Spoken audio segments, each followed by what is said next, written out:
subscribe, like the video, and, if possible, join Patreon. But if you don't have much money, you can support the channel by watching the novels on euroaudiobooks.com. Remember that you can participate in the polls so that your favorite novel gets published for free. And was his most trusted subordinate here in Tokyo.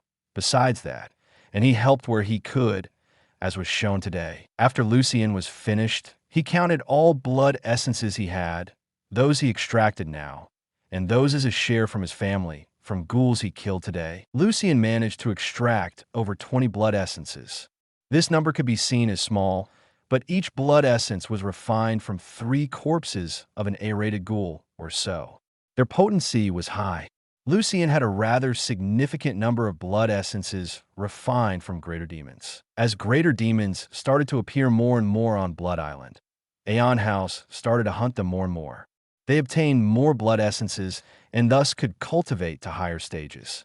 It could be said that the portal is a gold mine unless the flood of demons with hundreds of greater demons and demon nobles would come. Lucien sat in a cross-legged position and started eating blood essences like candies.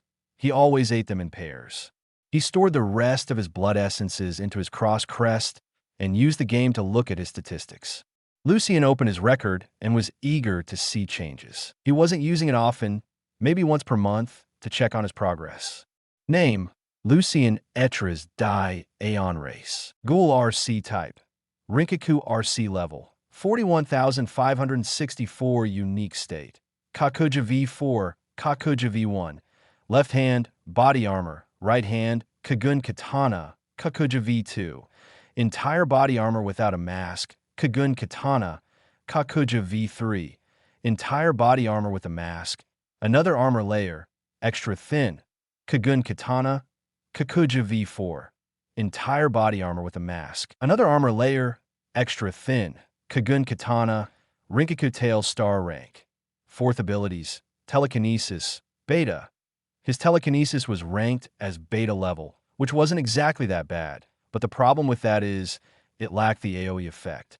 He could lift up a car easily, but he could not lift up tanks and planes or move buildings. That was alpha level. He wished he could achieve that, but he had a tough time training the telekinesis ability. After that, Lucien went to sleep as he was tired from the entire day and mainly from that fight. The next day, he immediately went to the training room and activated his Kakuja V1 to see its power. It still looked the same. His entire left arm was covered in Kakuja body armor, and his right hand was an extremely sharp katana waiting for blood. Lucien tried to fight a little and did some shadow sparring. He knew that Kakuja V1 didn't give something like boost to the user's strength or something. It just provided partial body armor with one weapon, based on the user's imagination. Real strong Kakuja forms were the other 3.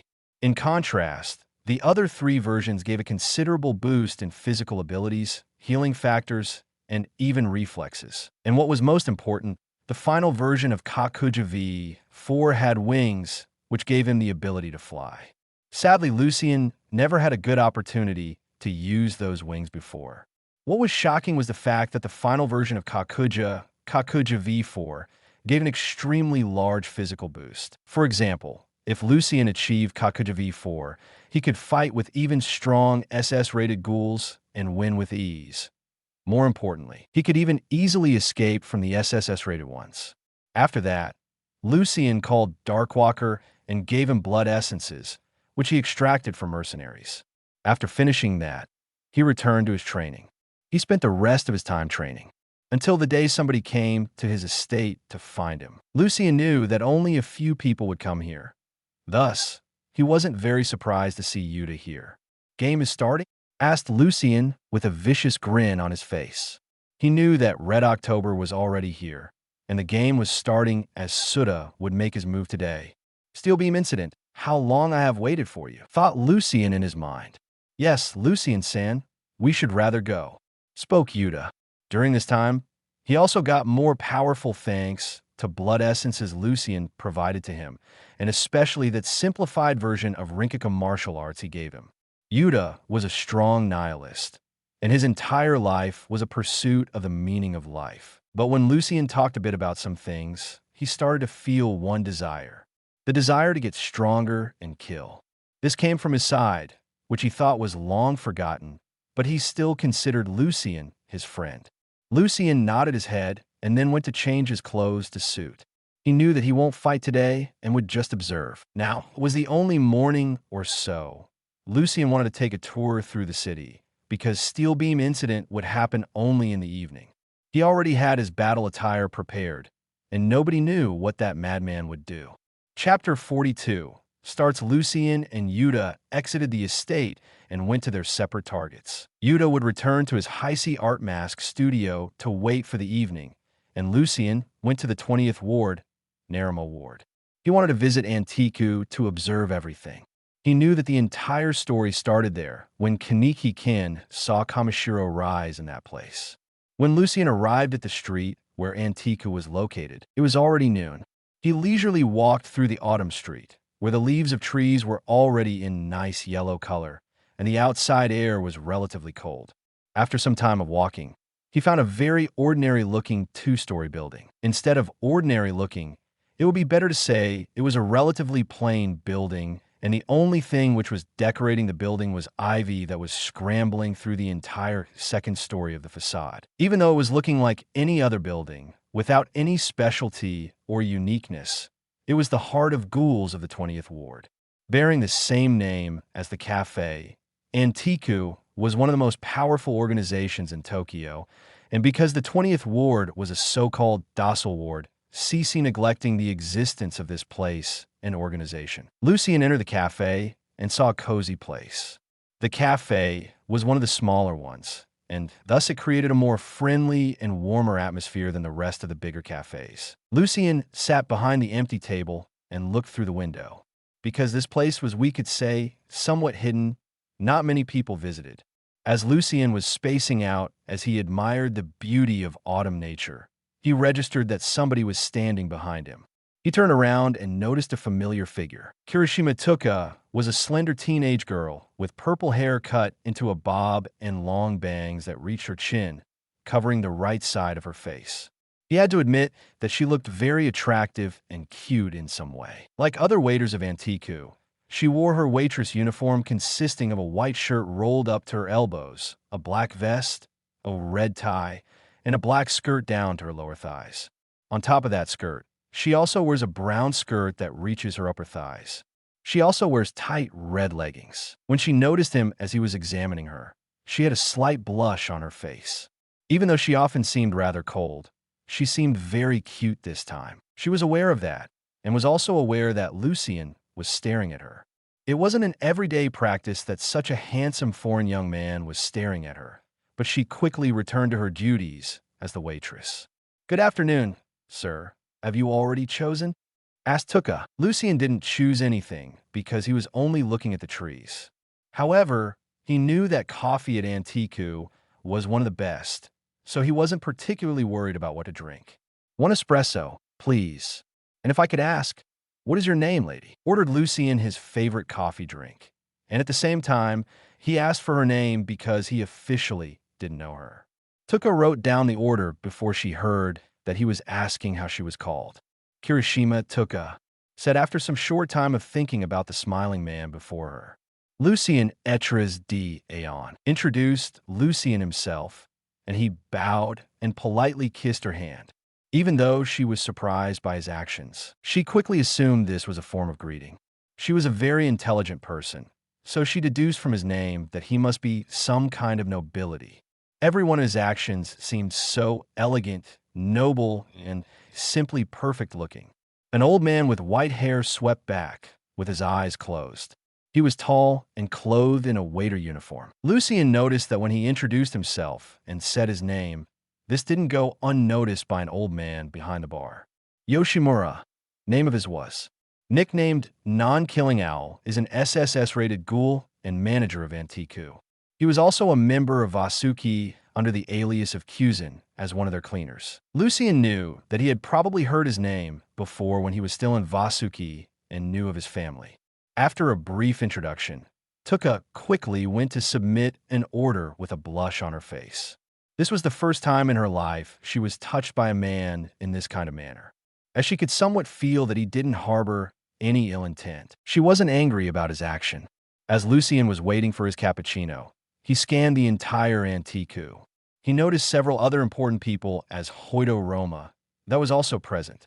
One of the most dangerous and wicked ghouls actually looked so harmless, with her slim build and child demeanor coupled with her red hair in a spiky bun with bangs framing her face.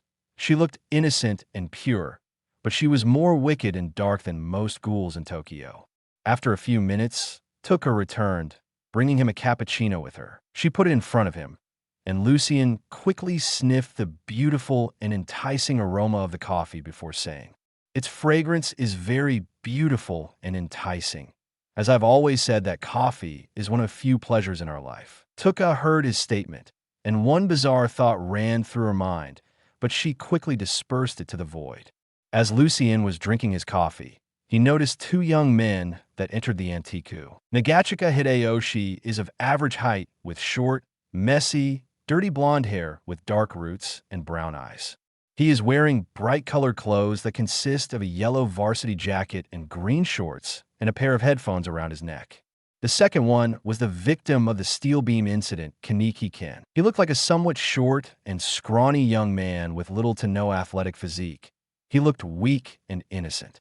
Lucien understood why Rise had chosen him as her dinner. When they sat down, TV news started announcing something important. Again with flashy letters saying breaking news. Today morning, the remains of a man's body were found on Takata Building Street on the 28th. Body fluid was found at the scene to have come from a ghoul. The authorities have begun investigating this as a ghoul attack.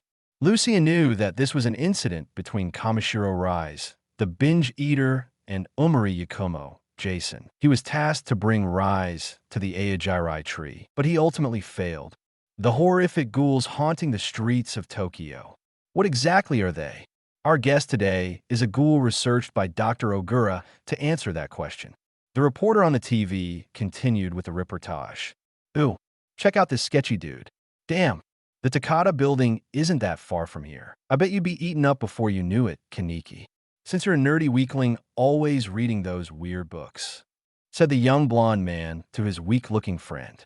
As Lucien was listening to their conversation, he couldn't help to laugh inside. He knew that Nagachika was teasing him, but his words would turn to reality this evening if not for falling steel. Chapter 43. Fall down, then Lucien took out a small sheet of paper and wrote something down. After that, he stood up and went to the bar to pay. He wasn't willing to watch stupid hitting on Tuka by a certain someone, and shortly, Rise would arrive, so he wanted to go away. Lucien went to the bar and gave old man Yoshimura a $100 banknote with that sheet of paper. The old man noticed that he was giving him some paper in a rather discreet manner as he quickly hid it in his attire. He knew that Lucien wanted to send him some kind of message. Lucien exited the Antiku coffee and disappeared into the streets, waiting for the evening. "Tuka, come here and start preparing coffee. I am going to the basement for supplies," ordered Yoshimura as he walked away. When he arrived in the basement, he took out that paper he had received from Lucien and started reading. When he finished reading that letter, he immediately burned it with a lighter and went back. "Chaotic times are going to descend," muttered the old man while he was walking back to the cafe. The evening of the same day, the city was brimming with light, and people were walking on the streets. One could say that the city was a living organism with so many colors and light. The dark night wasn't so dark. It was a fascinating sight in such a metropolis city at night. Lucien and Yuta were currently standing on the roof of a nearby building next to the construction site. Lucien and Yuta both were observing two people walking through an isolated alleyway near a construction site. "Do you think he's also watching this drama?" asked Lucien in a somewhat annoying voice. He had been observing them for a very long time together with Yuta, and it had already started to be boring, especially when they both knew how the story would end. At the same time, it was a little funny to see their date, especially when thinking about how timidly he was behaving and how scheming she was. Probably, nobody knows what's going on in his head. He is one of few people who can't be seen through. Maybe because he is mad, said Yuta, and ended his answer with a question. It was certain truth that someone like Washu Kichimura / Suda couldn't be seen through. Suddenly, both of them stopped talking as they looked at the scene below them. Both of the main actors of the event, Kaneki Ken and Kamishiro Rise, stopped in the dark alley, and Rise leaned over his chest. I don't hear anything. Shame we can't go closer, complained Yuta. It was the truth that from this height, he didn't hear anything, and even Lucien didn't hear anything. They couldn't go near them because there was a huge chance that Rise would notice them. After all, she was an S-rated ghoul. Even though she wasn't strongest, she was still rather strong among other S-rated ghouls. In an instant, everything started. They both could see that her eyes changed to Kakagon as she bit Kaneki's shoulder. After they separated, he fell to the ground with a confused expression on his face and, of course, a terrified expression that he almost had tears in his eyes. They could see that several tails materialized from her back as she screamed, "That I was a ghoul!" They could faintly hear that, and seeing her excited face, they could deduce she was very enjoying the current situation. The poor young man started running for his life before his right leg was caught by her Kagun tail and dragged back to Rise. When she was careless, he managed to escape again, but her Kagun tail struck him down, this time rather hard, and he was severely injured in the process. He was shot to the nearby wall and barely alive. Rise stood before him and was looking at him when several steel beams fell down at her. She noticed too late and even tried to defend herself with her Kagun, but steel beams crushed her. Lucien and Yuta both observed this and showed a faint smile at how everything had gone. Finally, the game could start when they were leaving Lucien to look at the top of the construction site, only to see a faint silhouette standing at the top of the building. Lucien knew that it was Washa Kichimura, known as Suda. Kanu General Hospital, office of Dr. Kano Akihiro. The hospital itself was located in the 20th Ward and was deeply connected to the Vasuki and Washa clan. It looked like a modern building constructed only a few years ago. "How are you feeling, Mr. Kaneki?" asked an elderly, gray-haired man. He wore the typical attire of a physician, a white coat, a white shirt, and a black necktie. He seemed like a kind, older man and a caring doctor. "Pretty normal, I guess," answered Kaneki, who looked like nothing had happened at all. He was clothed in those attires that patients received when they were in the hospital. Kanu was sitting in front of a computer and looking at some surgery process images. To be more precise, surgery of transplanting of Rise's kakaho. "If you continue taking the immunosuppressant, you should be back in school in no time," explained Kanu to Kaneki. After that, his eyes took a sharp glare at him before saying, "By the way, a nurse told me the hospital food isn't to your liking." This sentence makes Kanki shudder in response, because he knows that something is different with him, but he can't tell what. All the food he had eaten now tasted absolutely terrible. "And no, it's good," said the young man with some difficulty, to which Kanu showed a faint smile. After that, Kaneki left the office, leaving Kanu alone. He took the phone and called someone, who picked it up almost in an instant. Process was a success. "We have managed to create an artificial one-eyed ghoul. I would need more time to observe him for now, but I can guarantee that the surgery process was a success, and I have managed to create an artificial one-eyed ghoul. Now we could move to the next phase of the plan," said Kanu to the phone, and then he ended the call. Lucien returned to his mansion and went to sleep. Now, the game has started and everything is on the move. He would need to spend more time training and finding some hidden facilities of Vasuki and Washa clan to destroy them. "Maybe I should go to Antiku more often. Their coffee is the best," murmured Lucien as he laid down on his bed and looked at the ceiling. Chapter 44. Marshall sometime later, the basement of Antiku. The basement of the Antiku looked very nice and clean.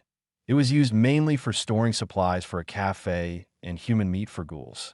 In the basement, two figures were standing side by side in waiter uniforms. Both of them were looking at something in the distance and thinking about something else. By one glance, you could say that the young woman looked rather displeased. "Why help him, sir?" asked a purple-haired teen woman. Tuka was the so-called ice beauty, only admiring from a distance, but no touching, or you'd be beaten to death. "Tuka," said old man Yoshimura, to which she immediately looked at him. It was because she felt concerned about his voice. She respected him a lot, and he was a father-like figure for her, learning morals from him, and he was her support. Have you seen the recent news about the organ transplant case? Questioned Yoshimura with a curious voice. Even though he knew the answer that she didn't, he still asked. Young people nowadays are less and less interested in the news. No, not really, said Tuka indifferently. It all started when steel beams fell on some students. One of the victims, a female student, died instantly, and the other one, a young man, was on the brink of death. He needed an emergency organ transplant. The doctor chose to transplant the dead girl's organs into the young man. Here he took a short pause as he was explaining some important context to Tuka. It seems those organs belong to Rise. Tuka almost got a heart attack from this as she screamed as soon as he finished this sentence. Rise? Did she die?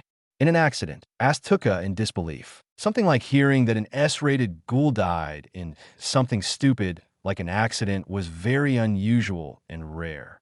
The injury must have been so severe that not even a ghoul's regenerative abilities could repair the damage.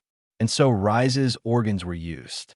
He finished his speech about this event. So now there's a human with ghoul organs inside them. Sir, his yes. Could it be? Asked Tuka with a shaky voice.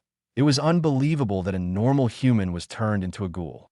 Yes, sometimes some rare breeds like one-eyed ghouls appear, and half-humans too, aren't something very rare. But creating a ghoul out of nothing was now impossible. Turning a normal human into a ghoul was something unheard of before.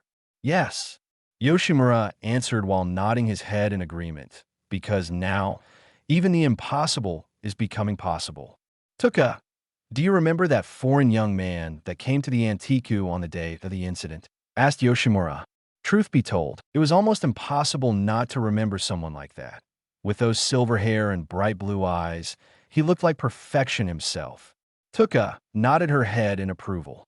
He is the ghoul, an extremely strong one. To this, she froze in shock. She didn't think that he would be a ghoul. He gave me a message. It stated that war is coming and chaotic times are going to descend. Tuka didn't know what to say. But if it was confirmed that war would be coming between humans and ghouls, then the situation was solemn. Very solemn. Who is he? You're talking about him as you know him, sir? Asked Tuka in a curious voice, as she knew that Yoshimura knew him from the way he was talking about him. He is from the noble family of ghouls. All of them are extremely powerful. I don't know what one of them doing here in Tokyo is. Maybe you should find it out. Finished his sentence with a teasing smile, to which Tuka had a slight blush. He noticed how Lucien was looking at her, and he wanted her to befriend him. Yoshimura was a very experienced man, and from how Lucien was behaving and talking to her, he noticed that he didn't have any ill intent or something.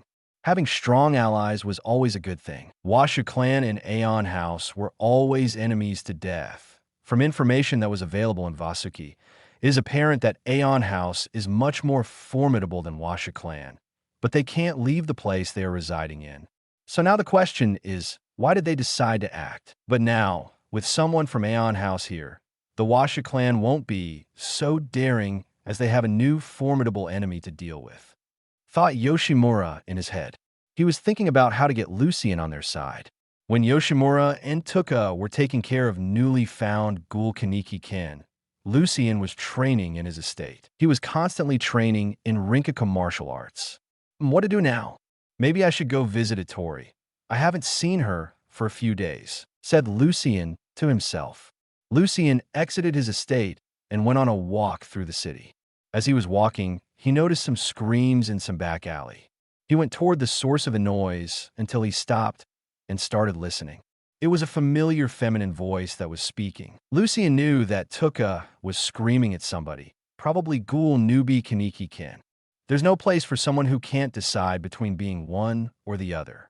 If you want to be human so badly, try starving yourself to the limit once. She apparently stopped and started walking away from him towards the place where Lucien was standing and listening to their conversation. I'll tell you right now, a ghoul's hunger, true hell. After that, she exited the back and dark alley when she heard someone walking behind her. Don't you think you are being harsh on him a little? Said Lucien with a chuckle. Chapter 45. Hunger Tuka immediately turned around to see Lucien standing behind her and smiling at her. It was apparent that he was hiding here and listening to their conversation. Not really. That half-ass is delusional about how things go in this world. He is already one of us, even when he isn't accepting that fact, explained Tuka in a calm voice. She knew that Lucien wasn't a threat, and he seemed to be a kind person, at least from a third-person view. You're right. But his mind is still like a human, and he lived in a human society unlike us.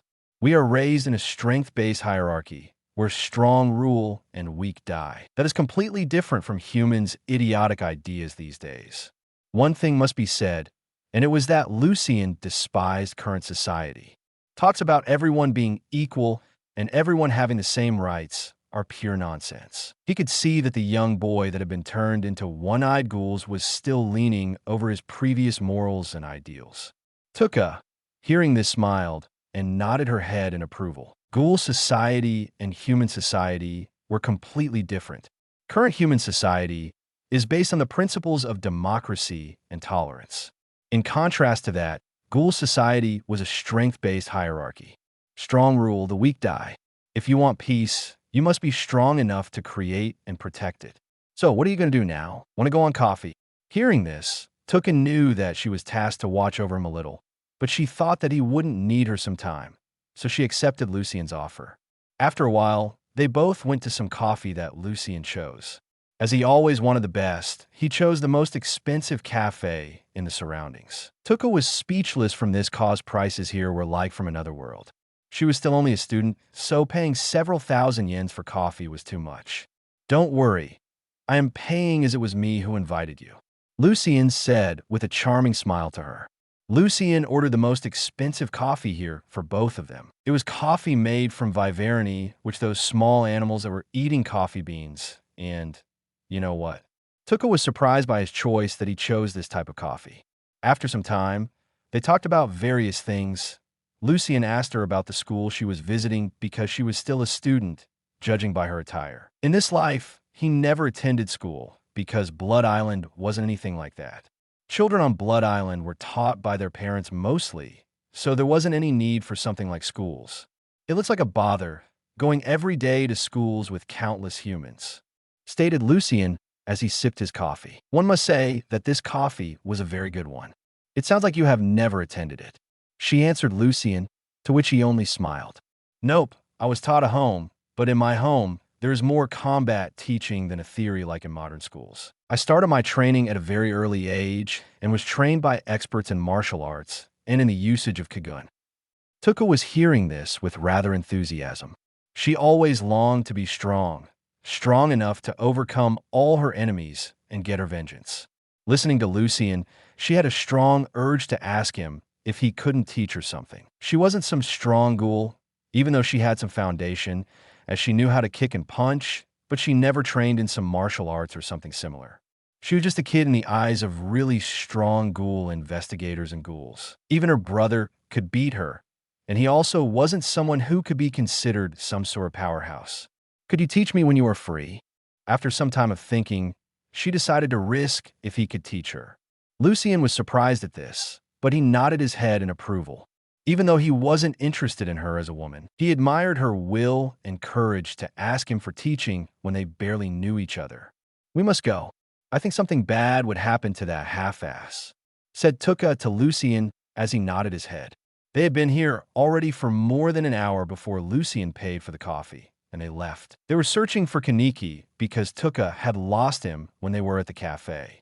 After some time searching for him, they finally found him in a confrontation with Nishio Nishiki, who would later be known as S-rated Serpent, thanks to his deadly Bikaku Kagun tail. Tuka then stopped Lucien as they were both watching the fight. Of course, if you could call it the fight. Nishiki was just beating the boy around here and there. Suddenly, they saw that Conq managed to congeal his Rinkaku Kagun and strike Nishiki. Then he turned around to his friend who was laying on the ground and looked at him like he was a most delicious meal. Then both Lucien and Tuka acted. Lucien appeared behind Nishiki, and with one strike, he knocked him out. He was unconscious. This happened so fast that Conq didn't even notice that Nishiki was already unconscious. Tuka appeared before him, and looked at him with disgust and hate. It was apparent that this wasn't the best way to spend her free time. "You're starting to become more like one of us." "Half-ass," said Tuka as she walked toward him. Kaneki was already in a mindless state, without any sign of rationality and clear consciousness. The pain and hunger have stripped away from your reason. "It hurts so much, almost want to die, don't you?" He was like a wild beast as he took some kind of primitive battle stance. It was apparent that he wanted to attack her. Lucien was also on high alert as he observed both of them, ready to intervene if something went the wrong way.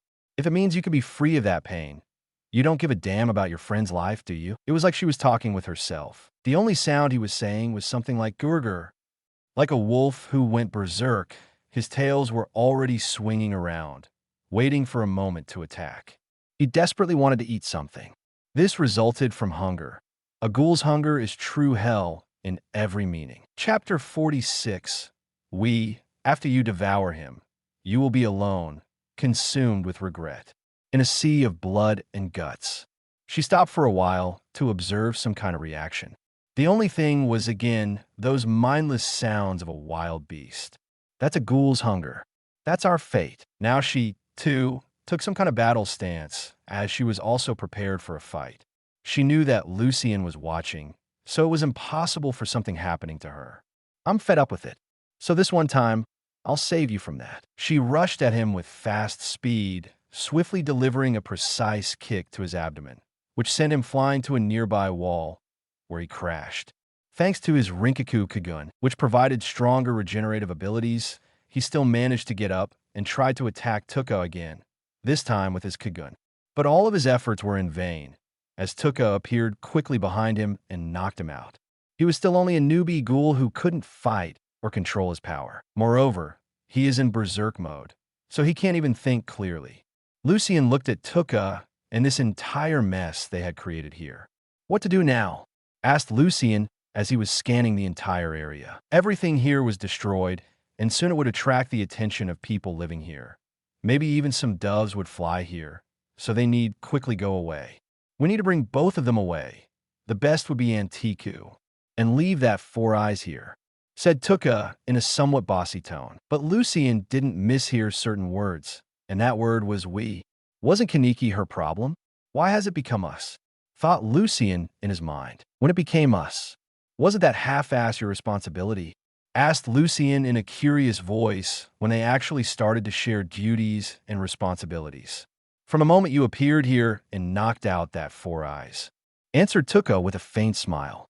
Lucien nodded his head and called his loyal henchmen for help and a car. He always told them where he would be, so they could be nearby when he needed them, but he never told them the precise location, only Ward.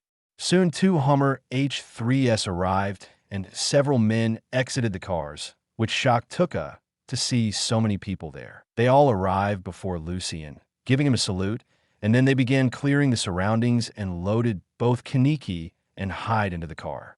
"These are mercenaries I hired. All of them are around A-rated ghouls in strength." Lucien explained the current situation to Tuka. She nodded her head, and then both of them got into a car and left for the Antiku. Lucien secretly ordered one of his people to bring away even Nishiki. He wasn't a bad person, only a little arrogant. Antiku. Lucien was sitting behind the bar inside Antiku, and before him was Yoshimura.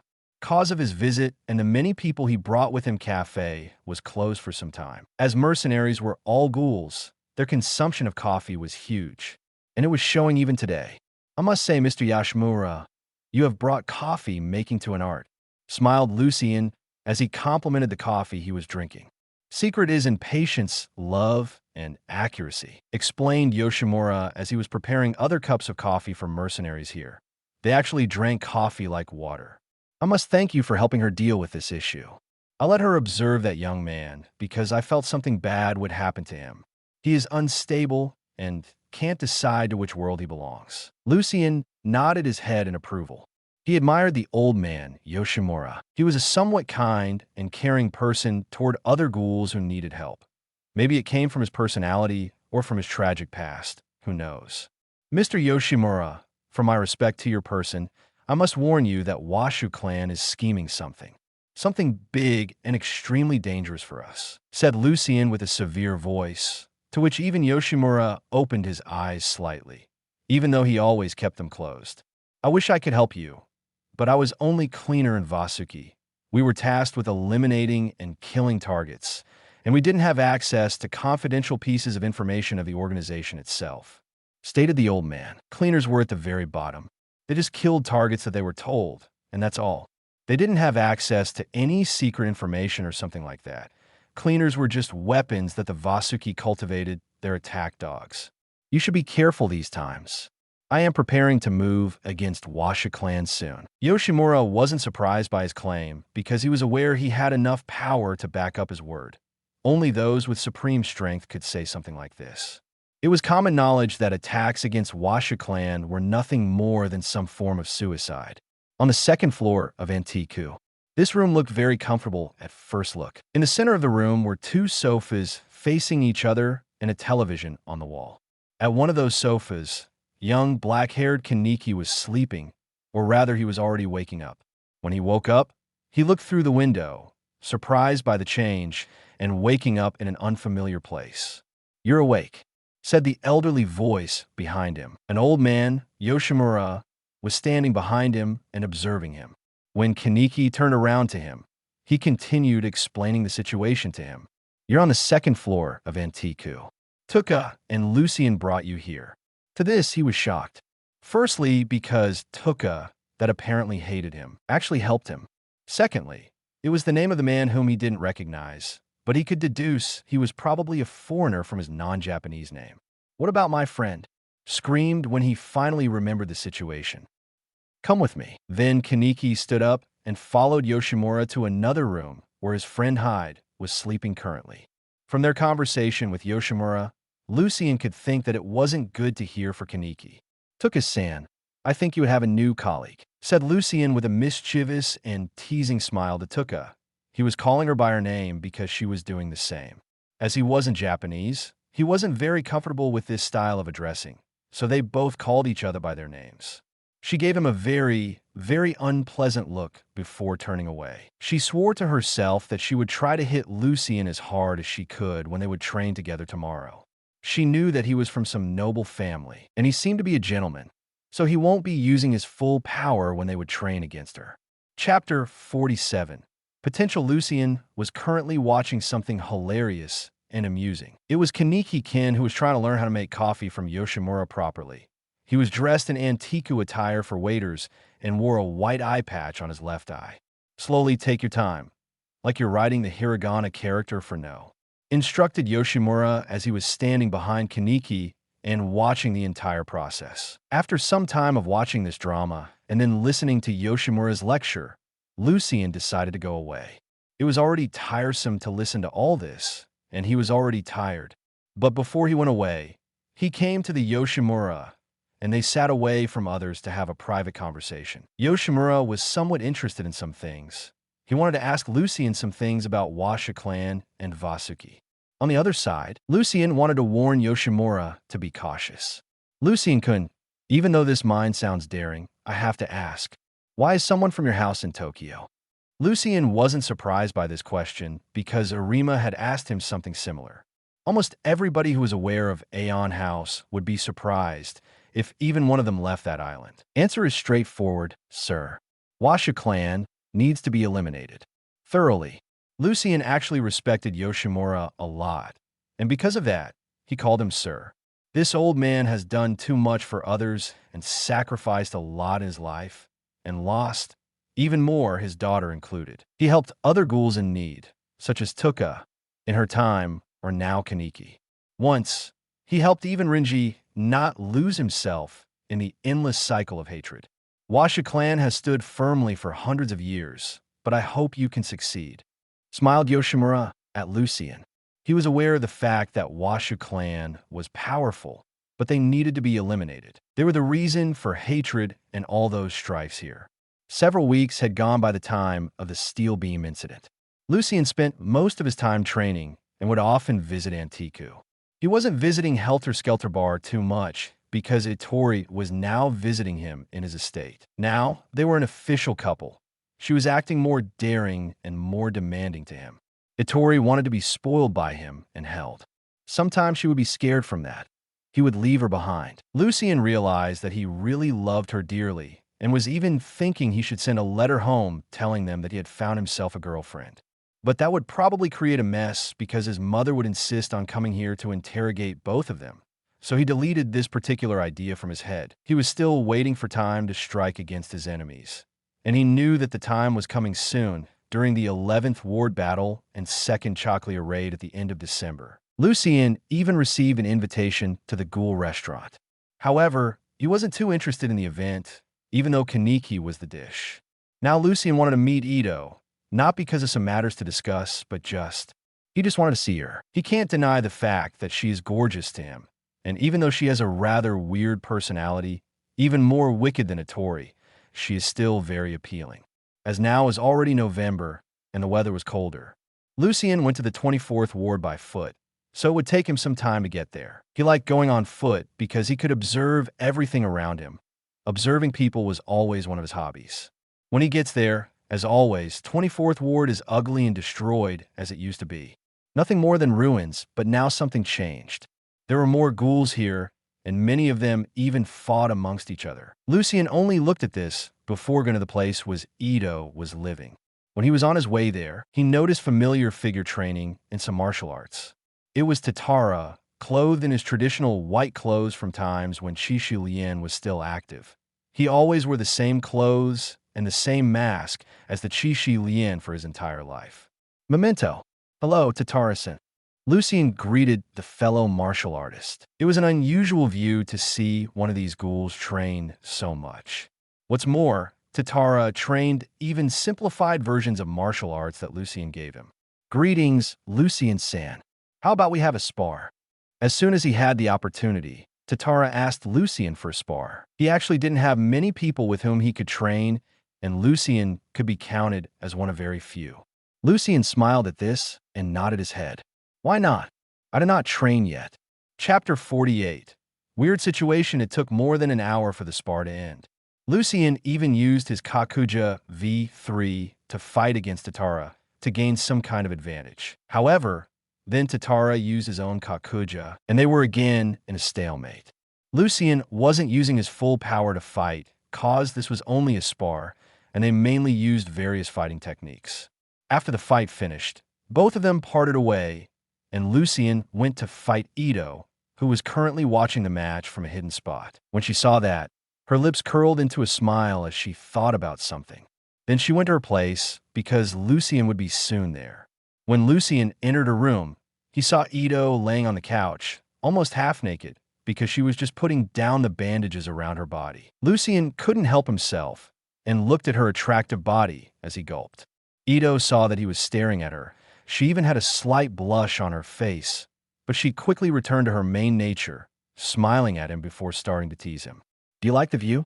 She asked, with a mischievous smile on her face, as she tried to look innocent. But this action only made her seem more seductive, like some kind of succubus. Even though Lucien wasn't accustomed to something like this, and actually this was the first time being in this type of situation, he suppressed his feeling and started to think rationally. I apologize, but I must say that you are very beautiful. As he said that, he turned around because it wasn't suitable to watch her undressing in company. Thus, he exited the room and waited for her until she finished changing her clothes. After some time, he heard knocking on the door, and he went into the room again. Ito was now finished, and both of them sat at the chairs and started talking. Actually, Lucien enjoyed talking with her very much. More accurately, it was Ito who was asking countless questions about Lucien and more. When he wasn't paying attention to her, because he was already tired from all that talking for several hours, he felt something weird. He realized that Ito was now sitting on him, and she licked his neck. She had a little crazed expression, but he didn't overthink it. Instead of panicking, he hugged her, which took her by surprise. You taste good, smiled Ito as she whispered it to his ear. Lucien knew that she was crazed more than most female ghouls and much more than Ittori. From his time spent with Ittori, she was more normal than Ito. It was also from the fact that Ito was her entire life alone. Regarding Ito, Lucien chose a more aggressive way to win her heart. He gently kissed her neck several times, which resulted in deeper blush appearing on her face. You two. After both of them separated, there was a weird atmosphere in the air. They sat opposite each other and resumed their conversation. Oh, now I remember. Arima said that he wants to talk with you about something important. Lucien furrowed his brows at this, because it was somewhat surprising to hear. Arima Kishu wasn't typing of a person who would be requesting a meeting for something stupid, so this must mean that it would be something vital. Where and when? Asked Lucien. In his head, he still couldn't stop thinking about Ito and intimate things. Tomorrow, in Severs leading to the 24th Ward. Lucien nodded his head in approval. How are things going with Ayajirai Tree? I heard some rumors about the upcoming war in 11th Ward. Stated Lucien. There were already rumors going on between certain circles that Ayajirai Tree was preparing for war and was going to attack the 11th Ward. Lucien knew that this would happen by the end of December of this year, and at the same time would attack the Cochlea prison. Ito was now considering what to do, but after short thought, she decided to talk with Lucien about the situation itself. She was aware that Lucien was a trustworthy person, and he was on their side, on her side. Preparations are going very well. There are two parts to the plan. One is an attack on the Cochlea prison, and the second part is attacking the 11th Ward. Which part would you like to discuss first? Lucien chose to discuss the Cochlea prison attack because it was much shorter. The plan of the 11th Ward attack was far more complicated because it involved the creation of a future one-eyed king. And of course, they must provoke CCG to attack their base at the 11th Ward. Cochlea, truth to be said, I am rather interested in that prison. Lucien himself was planning to participate in that raid. He would intercept Arima Kishu and Squad Zero to help more ghouls escape from Cochlea prison. This action would strengthen Ayajirai Tree much more, because they would obtain stronger combatants. We would attack the command center of Cochlea prison with a small group of elites and open the gate. We need to free as many ghouls as possible. Arima Kishu would arrive later together with Squad Zero to intercept escaping ghouls. If possible, I would like for you to be part of that group. With you there and Tatara commanding the operation, we could liberate all ghouls in that prison. Good. Are there any primary targets? This was a rather important question because they would need to liberate the most powerful ghouls at first and then liberate the weaker ones. Yes, they are. We would start with the SS rates. Kamishiro Matasaka, Naki, and we must kill Warden Misaka Kyuji. Lucien nodded his head and then continued. I hope Vasuki won't show up, but if they do, I will slaughter them all. My priority during the mission would be to kill most of the investigators there. If possible, it would be best to massacre the entire Cochlea prison and liberate all ghouls there. Regarding that Arima, what should be the outcome of our fight? Lucien presented his version of the plan. It would be best if the entire Cochlea is turned into the dead zone. They would be forced to fill it with a new staff that would be taken from other places of the Commission of Counterghoul and would create a lack of manpower. Lucien was eager to see the results of the Cochlea raid and 11th Ward. And original results weren't that bad for the Commission of Counterghoul.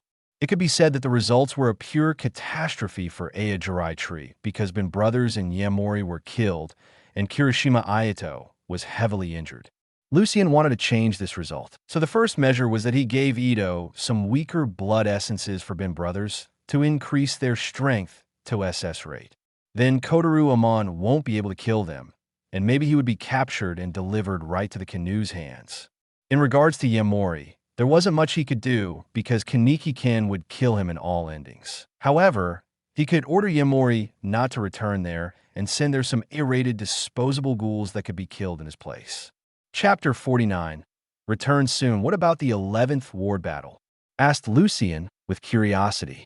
This is more complicated. Actually, entire battle is just a cover operation for the real target, Cochlea. But we could use this to kill more damage to the CCG. We could tell now that this would be a defensive battle, so we need proper fortification. Ito explained some basic pieces of information about the plan. It must be said that the 11th Ward battle was a highly complex event. There were actually three sides. Besides CCG and Ayajirai Tree, there was Antiku, commanded by Yoshimura. We have managed to obtain some firearms to fight against cannon fodder soldiers And we have several S-rated and SS-rated ghouls ready to fight against strong ghoul investigators. I predict that some associate special classes and maybe even special classes would also participate in the battle. I will help you obtain M2 Browning machine guns, several of them, together with enough ammo. Next would be grenade launchers and rocket launchers. This would help you deal with armored vehicles. And lastly, bulletproof vests and other gadgets, said Lucian to Ito. He wanted to change the progress of the entire battle by supplying a massive amount of firearms and explosives to deal enough damage to the CCG. This was because CCG brought, we could say, a vast army of cannon fodder armed with guns to fight, and they even brought many ghoul investigators. Lucian would change the results of the battle by slaughtering many of these cannon fodders. Even though they were the weakest of the weakest, if he managed to kill a huge number of them, it would create huge losses for the CCG, as they would lose the main army. Thank you. It would help us greatly. Lucian nodded his head and then proceeded to continue some of his ideas. Another thing I have to help with is your plan. I would gift you several blood essences to distribute between S-rated ghouls and SS-rated ghouls. You know, we can't afford to lose such valuable battle assets. Every S-rated ghoul and SS-rated ghoul is an extremely valuable chess piece in here. He then started explaining another part of his master plan. By strengthening existing S-rated ghouls and SS-rated ghouls to create stronger ones, it would enhance the battle potential of the Aojirai tree. If some people had been brothers or Yamori could be saved, it would be relatively good. Even though Yamori was a little mad, he still listened to Noro and Tatara. Honestly, Lucian didn't care what would happen to the people here or the entire world when he left it. He only cared for the only thing, and that thing was the destruction of the Washu clan at any cost. It wasn't his problem what would happen after the annihilation of the Washu clan. Thank you again. With this, we would stand a better chance at this battle. We are far behind in terms of the number of soldiers. Gaining a huge number of firearms and some blood essences would help us greatly. Lucian smiled at this. Friendly reminder, try to restrain Ayato more. His arrogance would cause him huge trouble. And Yamori too. That man is mad. After that all torture in Cochlea, he is to some threat. The result of the 11th ward battle was the following. Kotaru Amon killed the Bin brothers. Both of them were S-rated ghouls, so this could be considered a loss for Aojirai tree. The next one was the loss of Yamori, who was critically injured by Kaneki Ken and then killed by Suzuya Juzu. Yamori was a very complicated individual, but his strength was above average S-rate, and he still followed the orders of Aojirai tree and was a useful pawn. And last losses were around 200 Aojirai ghouls, which could be said to be a big number, but Lucian would best to reduce them. Compared to the Aojirai tree, losses of the Commission of Counter-Ghoul weren't exactly that bad, counting that the usage of Erida Proto wounded Shinohara Yukinori and Kuroiwa Ueo. The Quinqua armor made of Kagun of Kirishima Erida. And of course, the most serious and heavy loss was that of Marud's motorcycle by the hands of Suzuya Juzu, when he used it to crash into the fortification of ghouls, and it exploded afterward. I would try, but one of them is still a kid, and the other one lost his clear mind during his residence at Cochlea Prison. It's hard to control either one of them, but I would try my best. Ito remarked from the side, hearing his comment. She was aware that even Tatara and Noro sometimes had a problem controlling both of them. And lastly, be aware of clowns. They are more dangerous than they look, and they only want destruction and chaos. Nothing more, nothing less. Lucian felt that he should warn Ito about clowns. It would create a huge mess if clowns suddenly did something, and that act would result in chaos. He was also aware that one member of clowns was associating himself with Aojirai tree. This was a normal strategy implemented by clowns. Their members would always associate themselves with all sides.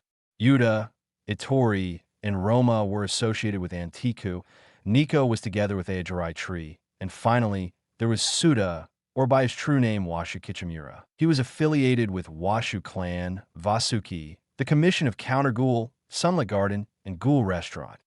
He was the ultimate man because he was almost everywhere. The only exception was Donato Parapara, who was an orphanage caretaker before his imprisonment in the cochlea. Because of that, he was called the priest, and also because he was an actual Catholic priest, it could be weird sounding that Catholic priest was a ghoul and was eating children at the orphanage. Okay, but they are most troublesome to deal with. On the other side, Nico was able to help us sometimes greatly. They have infiltrated every organization in Tokyo and are scheming something big, but we can't stop them for now. Lucien was surprised at first by the fact that Ito was aware that Nico was a member of Clowns. On the other side, she was the leader of Aojurai Tree, and despite her young age, she was a very experienced and capable person. She worked from nothing to create Aojurai Tree by herself. It is already late. I should be going now. Then he stood up and wanted to go home until Ito appeared before him and leaned over his chest as she wrapped her hands around his neck. Then they both looked at each other, and Ito kissed his lips passionately. Lucien was initially surprised, but soon she returned her kiss and hugged her, and they continued this for several minutes. One must say that Ito had a lot of passion for her. Lucien became an interesting individual for her, whom she could obtain. Return soon, Ito said seductively while licking her lips. Lucien showed a charming smile as he exited her home. He went straight to his estate to sleep because it was already evening. He couldn't believe that he had spent several hours here, almost the entire day.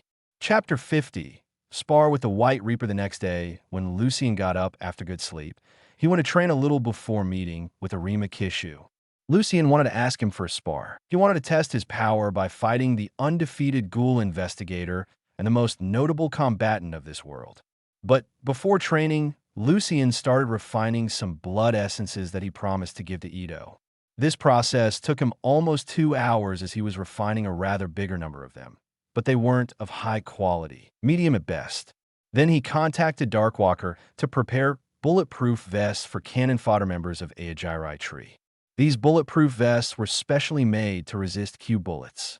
A special type of bullet with a melted down Kagun coating. Even though the coating is moderately thin because it must be refined from the Kagun of Ghoul, it still has more destructive force against ghouls. Normal bullets are nothing in front of a ghoul, but a Q bullet could do damage to the ghoul, and with several precise hits, it could even kill them. There are people assigned to the offices of the Commission of Counter Ghoul.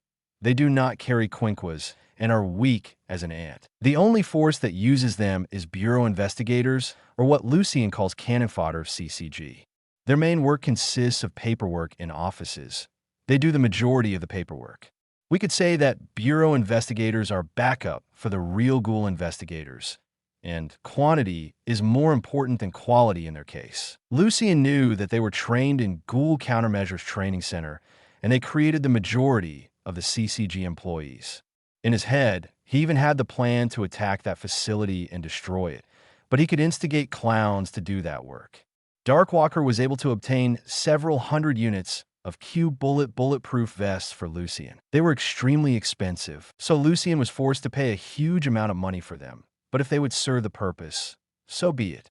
After finishing all things he had to do, Lucien went to the place where he should have a meeting with Arima Kishu. The meeting place was the same spot when he first met Tatara.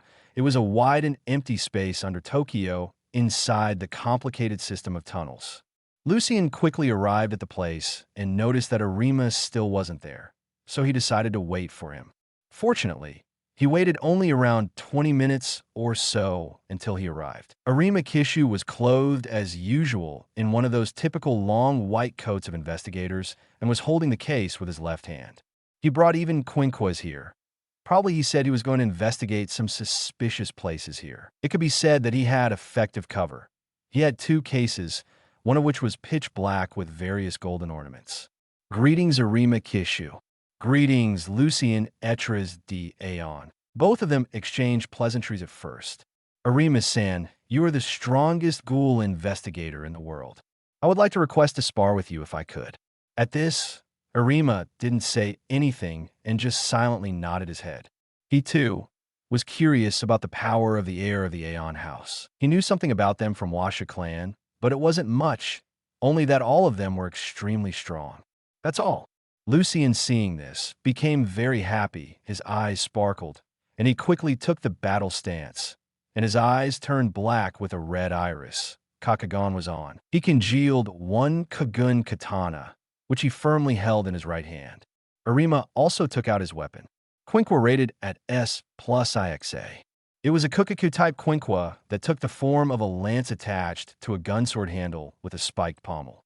Very deadly and dangerous weapon, and this was just an offensive mode. It also had a defensive mode when it could expand to create the weird-looking shield, capable of defending against many strong Kagun attacks. Not to mention, it also had mode change, when it became something like Kagun tails and could attack enemies. Lucian knew that Arima was an excellent swordsman who was a master in kenjutsu and swordsmanship in Western countries. Both of them wanted to create some distance between them, and then they both bowed to each other. By this, the duel had started. But not completely. Neither of them wanted to make the first move, because one who made the first move would be put at a strong disadvantage. After several minutes of scanning and analyzing, Lucian couldn't bear it and congealed several Kagun daggers, which shot at Arima with terrifying speed. Arima looked at this, and Lucian could faint smile. He easily dodged the daggers and rushed straight at Lucian, who was prepared to defend. When the distance was almost closed suddenly, IXA transformed from a lance to the tails and attacked Lucian from several sides. Lucian smiled widely at this. He was happy that Arima could come with such surprise attacks. He quickly used Kagun daggers to block all of those tails that were attacking them and shot at the Arima. Lucian gripped his katana strongly and slashed at Arima with full force. He knew that Arima was somewhat above his level regarding techniques and experiences, so there wasn't much need to hold back. When the katana was nearing Arima, in an instant, IXA changed to the defensive mode and blocked that attack, to which Lucine showed a very displeased face. He knew that his attack failed, and soon retribution would come. And it came as he was kicked to the stomach by Arima and was shot several meters away. Arima Kishu was half human, a breed between human and ghoul. Thus, he had partial ghoul physiology and was stronger than normal humans many times. Lucian was caught by surprise and couldn't defend against the attack properly. He wasn't even wearing his battle attire because it was made from some stronger materials and it would be unfair to use it in a spar. Lucian spilled a little amount of blood, but he was smiling. Smiling from this feeling which gave him a spar with Arima. It was making his blood boil, and he wanted to fight more. Arima didn't wait for Lucian to recover, as he was already before him, slashing at him with his IXA. Lucian knew that Arima wouldn't miss such a perfect chance to attack, and was prepared. He blocked the IXA with his katana, and sparks were flying in the air from the collision. They were exchanging one blow after another. At the start, Lucian had some problems assimilating to Arima's fighting speed. However, he soon caught up and the actual fight started. Chapter 51. Indisputably the strongest investigator after several more exchanges, Lucian chose a new strategy. It was clear that by doing this, the spar won't move to another point. So when they both rushed at each other and clashed again, Lucian let go of his katana and kicked IXA with all his power, shooting Arima away from him. Then he congealed several Kagun daggers, which shot at Arima with high speed, and, as he couldn't react properly, he ended up injured by several of them, but nothing serious, just some scratches and so on. Arima then stopped up and dropped the long white coat he was wearing all the time, revealing a pitch-black battlesuit underneath. Lucian knew that this meant only one thing. Arima was going to be serious this time, and his assumptions became real as Arima rushed at him at his top speed and slashed at his right hand.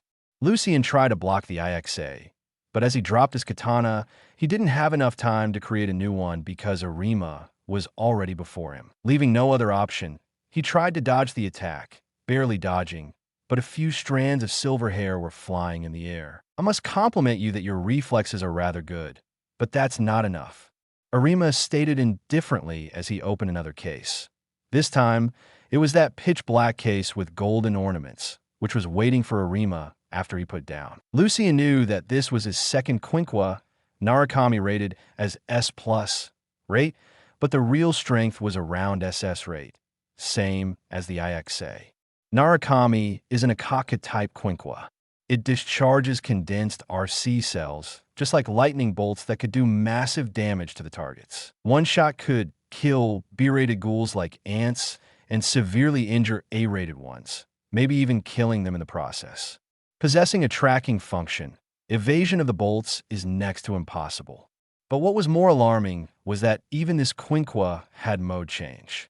In this mode, this weapon becomes even more terrifying. Then Arima aimed at Lucien and shot a bolt at Lucien, who immediately entered Kakuja V1 to defend. He was aware of the fact that it was impossible to dodge this attack, so the only option was to defend against it. As he was watching the lightning bolt closing him, he took a defensive stance and waited for the moment. When the lightning finally hit him, he felt like his entire body was without any sense and like he was about to fall down. However, fortunately, this condition lasted only a very short time as RC cells started to work inside his body, and Lucien soon could control his body. Then he returned this favor by shooting 2 Kagun spears at Arima this time. He chose to create spears because they were far bigger than daggers, and he would have a far harder time shooting them down. When 2 spears were flying at Arima, he tried to shoot them down by using the Narukami, but it was in vain. He managed only to damage 1 spear, so he couldn't do anything more and could just dodge the attack. Lucien used this as he appeared behind him, delivering 1 swift kick to his stomach. And it didn't end there, as he followed after flying Arima and slashed at him with his katana aimed at his hand, which was holding Narukami.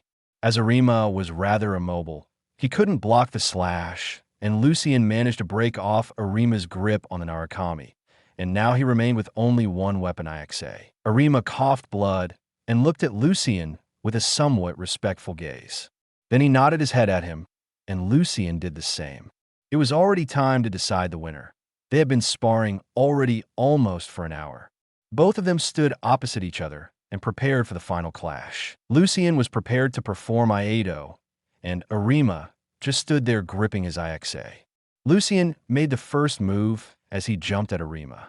His physique was extremely strong, so it wasn't any hard feat to jump several meters high into the air. When he fell in the place where Arima was standing, everywhere was dust wave. Nothing could be seen, and it took several seconds for the dust to fall down. There was Arima, who was holding his Conq IXA, pointing it at Lucien's throat. But around his neck were 3 Kagun daggers levitating and pressing his neck. Draw. The result of the spar was a draw. This could be said to be an amazing achievement. He actually managed to get the draw in the spar with White Reaper and undefeated Ghoul investigator Arima Kishu. But the truth was that none of them fought with the intent to kill. This was a huge factor, intent to kill, because when one fights with the intent to kill, his attack is more vicious and more powerful. Exceptional, complimented Arima. He was sounding like a teacher, and Lucien enjoyed it because it came from someone like him. Lucien knew that he was a teacher, like a figure to the Kaneki Ken, when he lost his memories and lived under the new identity, Sasaki Hayes. Arima-san, you are really indisputably the strongest investigator alive. I heard from my father that you are the most notable combat genius of this generation. I'm glad to be able to spar with you. Lucien was genuinely happy to spar with a figure like Arima Kishu. He knew he could learn many from him by sparring with him even once. Arima Kishu was able to train Sasaki Hayes as an associate special class investigator in a very short time. Even with the usage of Conq, Yukimura was B-ranked Conq to combat stronger ghouls and kill some of them. After both of them finished this spar, they went to the more secluded place where the conversation could be held. So what was that thing you want to discuss with me? Ito said that it was something very important. Lucien said to Arima, I have obtained very important and very alarming information. I must warn you that this thing is very serious. It is personal order from Washu Tsuneyoshi for the entire Washu clan and even Vasuki. Hearing this, Lucien's expression changed in an instant. If something important came from Washu Tsuneyoshi himself, it must be something very important. And personal orders were different from normal ones. Personal orders must be completed by any means, at any cost. Chapter 52. Sure Shui. I should start at the start of the story. The personal order was released around a week ago. But more important is the background of this. Apparently, Washu Tsuneyoshi ordered several elders of the clan to go to an excavation site in China that was newly founded. They are mobilizing for their huge amount of mercenaries and various contracted killers. Hearing this, Lucian paled very quickly. He was already suspecting the reason why Washu clan was searching for some ruins in China. They probably found the ancestral site of the Shui clan and some heritage there. Like Aeon House, even Shui clan had their own heritage and techniques they taught to their descendants. Now, it was probably found by Washu clan, and they wanted to obtain it for their purposes. For Lucian, this was critical information, not only for him, but even for the entire Aeon House. Now he could officially request support, but he knew it was meaningless. He would need to leave in the shortest amount of time, and it would be troublesome to coordinate with reinforcements then. Continue, Arima-san. This matter is more serious than we have previously thought. Arima nodded his head, corrected his glasses, and continued talking. They already left 2 days before, from what I have managed to find out. Their entire force is composed of around 200 to 300 people. The core force is, of course, the clan's elders and some clan members. Inner force is created by members of Asuki. I must apologize that I don't know the exact number of agents sent there. An outer force, even though they are weakest in individual combat, they are most numerous among our mercenaries they hired. But they would hire more in China. Probably some local ghoul gangs would join them after some bribery, or they would force them. Summarized Arima their numbers. Lucian wasn't very worried about a high number of low-leveled ghouls because he could just slaughter them like ants. He was instead worried about agents of Asuki and elders of the Washu clan. They were real problems to deal with. The numbers won't be problems. Ghoul mercenaries are usually around B-rate or A-rated. To me, they won't be any threat, as I could slaughter them with Kagun daggers and telekinesis in a short time. But the elders are a totally different matter. Do you know at least how strong they are approximate? Lucian questioned Arima, as only the elders of the Washu clan were the problem. The other ones were just resources for blood essences. I can't say, but I can guarantee they won't be weak, even by my standards. Arima answered him grimly, signifying that they were not weak even by his standards. Just hearing that sounds rather bad. Can I ask you, Lucian-san, what could they find there? Asked Arima with a curious voice. It must be told he was curious about what Washu clan found there. What forced Washu Tsuneyoshi to mobilize several elders and tens of strong agents of Asuki to send them all to some ruins in China. He himself couldn't answer. He could only guess, but he was aware that Lucian would probably know the answer. As you may know, Aeon House has several legacies or techniques meant for their descendants. The same goes for the noble house of the East, Shui clan. Washu clan probably found the ancestral site of the Shui clan, where they store their legacies during that event. So they're trying to excavate the ruins and obtain those things there. Explained Lucian. If Washu clan manages to obtain something which would enhance its strength even more, it would have terrible results for everyone else. Arima was a smart and intelligent person who knew the consequences of this thing. Will you go there?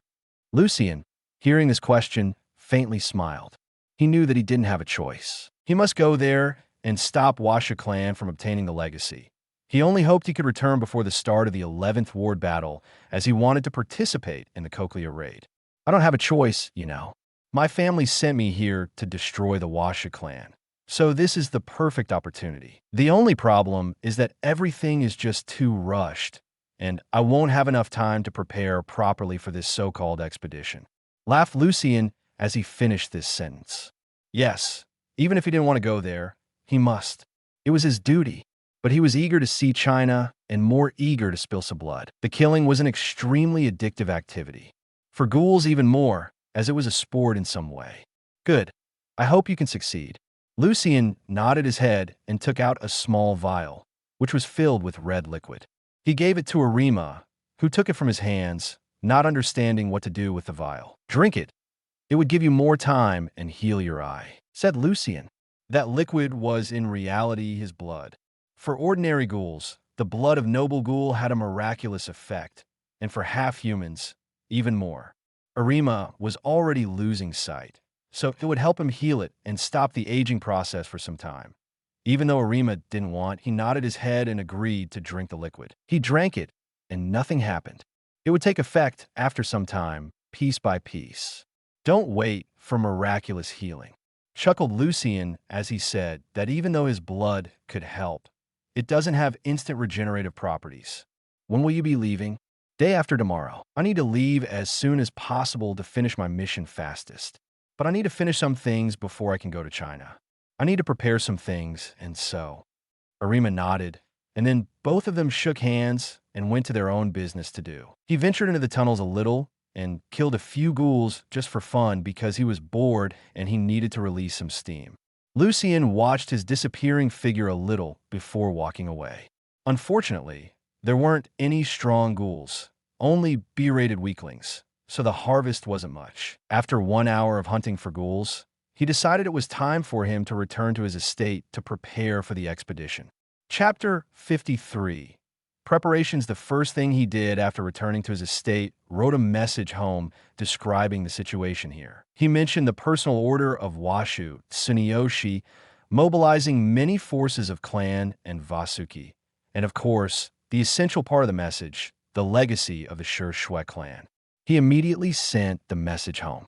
After that, he called Darkwalker and told him about the situation and that he would need to leave. After reading these records, his mood was at max, and he searched for information about Shui clan, which could be helpful. Some books were describing the Shui clan and where the ancestral lands of the clan were located. Because of this, it wasn't a big problem for Lucian to find relevant pieces of information. After some time, he found out that the location of the heritage was, surprisingly, the Kunlun Mountains. Those are some of the most extended mountain chains in Asia, extending more than 3,000 kilometers. They were located in the provinces of Tibet, Qinghai, and Xinjiang. The highest peak was Lushirshan, also called Kunlun Goddess, which has an elevation of 7,167 meters. Now Lucian knew that this was his first target. The Kunlun Mountains. After some time spent in the library, he was already a bit tired, so he went to take a nap in his chamber. Lucian managed to refine several blood essences, which he saved from Itori, Yuta, and some other his friends. He even planned to give some to Ito to make her stronger. It could avoid her many troubles. Next, he went to train Kenjutsu, because it was necessary never to stop training. He needed to go to Helter Skelter Bar to inform Itori that he would be leaving for some time. Maybe 2 months. Now, they were a couple. He was worried about her reaction. Mercenaries were running here and there, arranging the weaponry. Lucian knew that they were probably arranging for the arrival of weapons, bulletproof vests, and many other things. It must be said that Darkwalker wasn't wasting time. Only a short time elapsed, and he was already making arrangements. Lucian nodded his head in satisfaction, seeing this, and went to the Helter Skelter Bar, but before that, he went to the High-C Art Mass studio to inform Yuta. This would be much easier done. When he was on his way to the High-C Art Mass studio, he remembered he would also need to inform Ito about his absence. They were allies, and his support for Ayajirai Tree was crucial. Lucian arrived at the High-C Art Mass studio after a while and found that Yuta was making some masks, probably for Kaneki. Lucian always liked that mask. It gave a weird feeling, but at the same time, it looked like one of those leather masks used in BDSM plays. Yuta-san, hi. Hearing that Lucian had come here, Yuta stopped working on the mask and went to Lucian. Hi, Lucian-san. Both of them sat down, and Lucian started talking. I will be leaving for China tomorrow. Something dire came concerning Washu clan and Vasuki. I must go there and do my work, explained Lucian in a solemn voice, to which Yuta nodded his head in understanding. I'm going to tell that to Itori now, and I think she won't be pleased about this. This time Lucian was complaining. He wasn't fond of the fact that he must leave, especially now when he was together with Itori, because he knew he wouldn't see her in the next 2 months, but what must be done was clear. He hoped he could finish it quickly and return as soon as possible, even though Lucian often spent several days training or so. It was only days. 2 months were different. Chapter 54. Parting. Lucian and Yuta had a short chat about some things. Lucian told him to keep an eye on Itori. He didn't want something bad to happen to her. After some time, Lucian went away and went to the Helter Skelter Bar.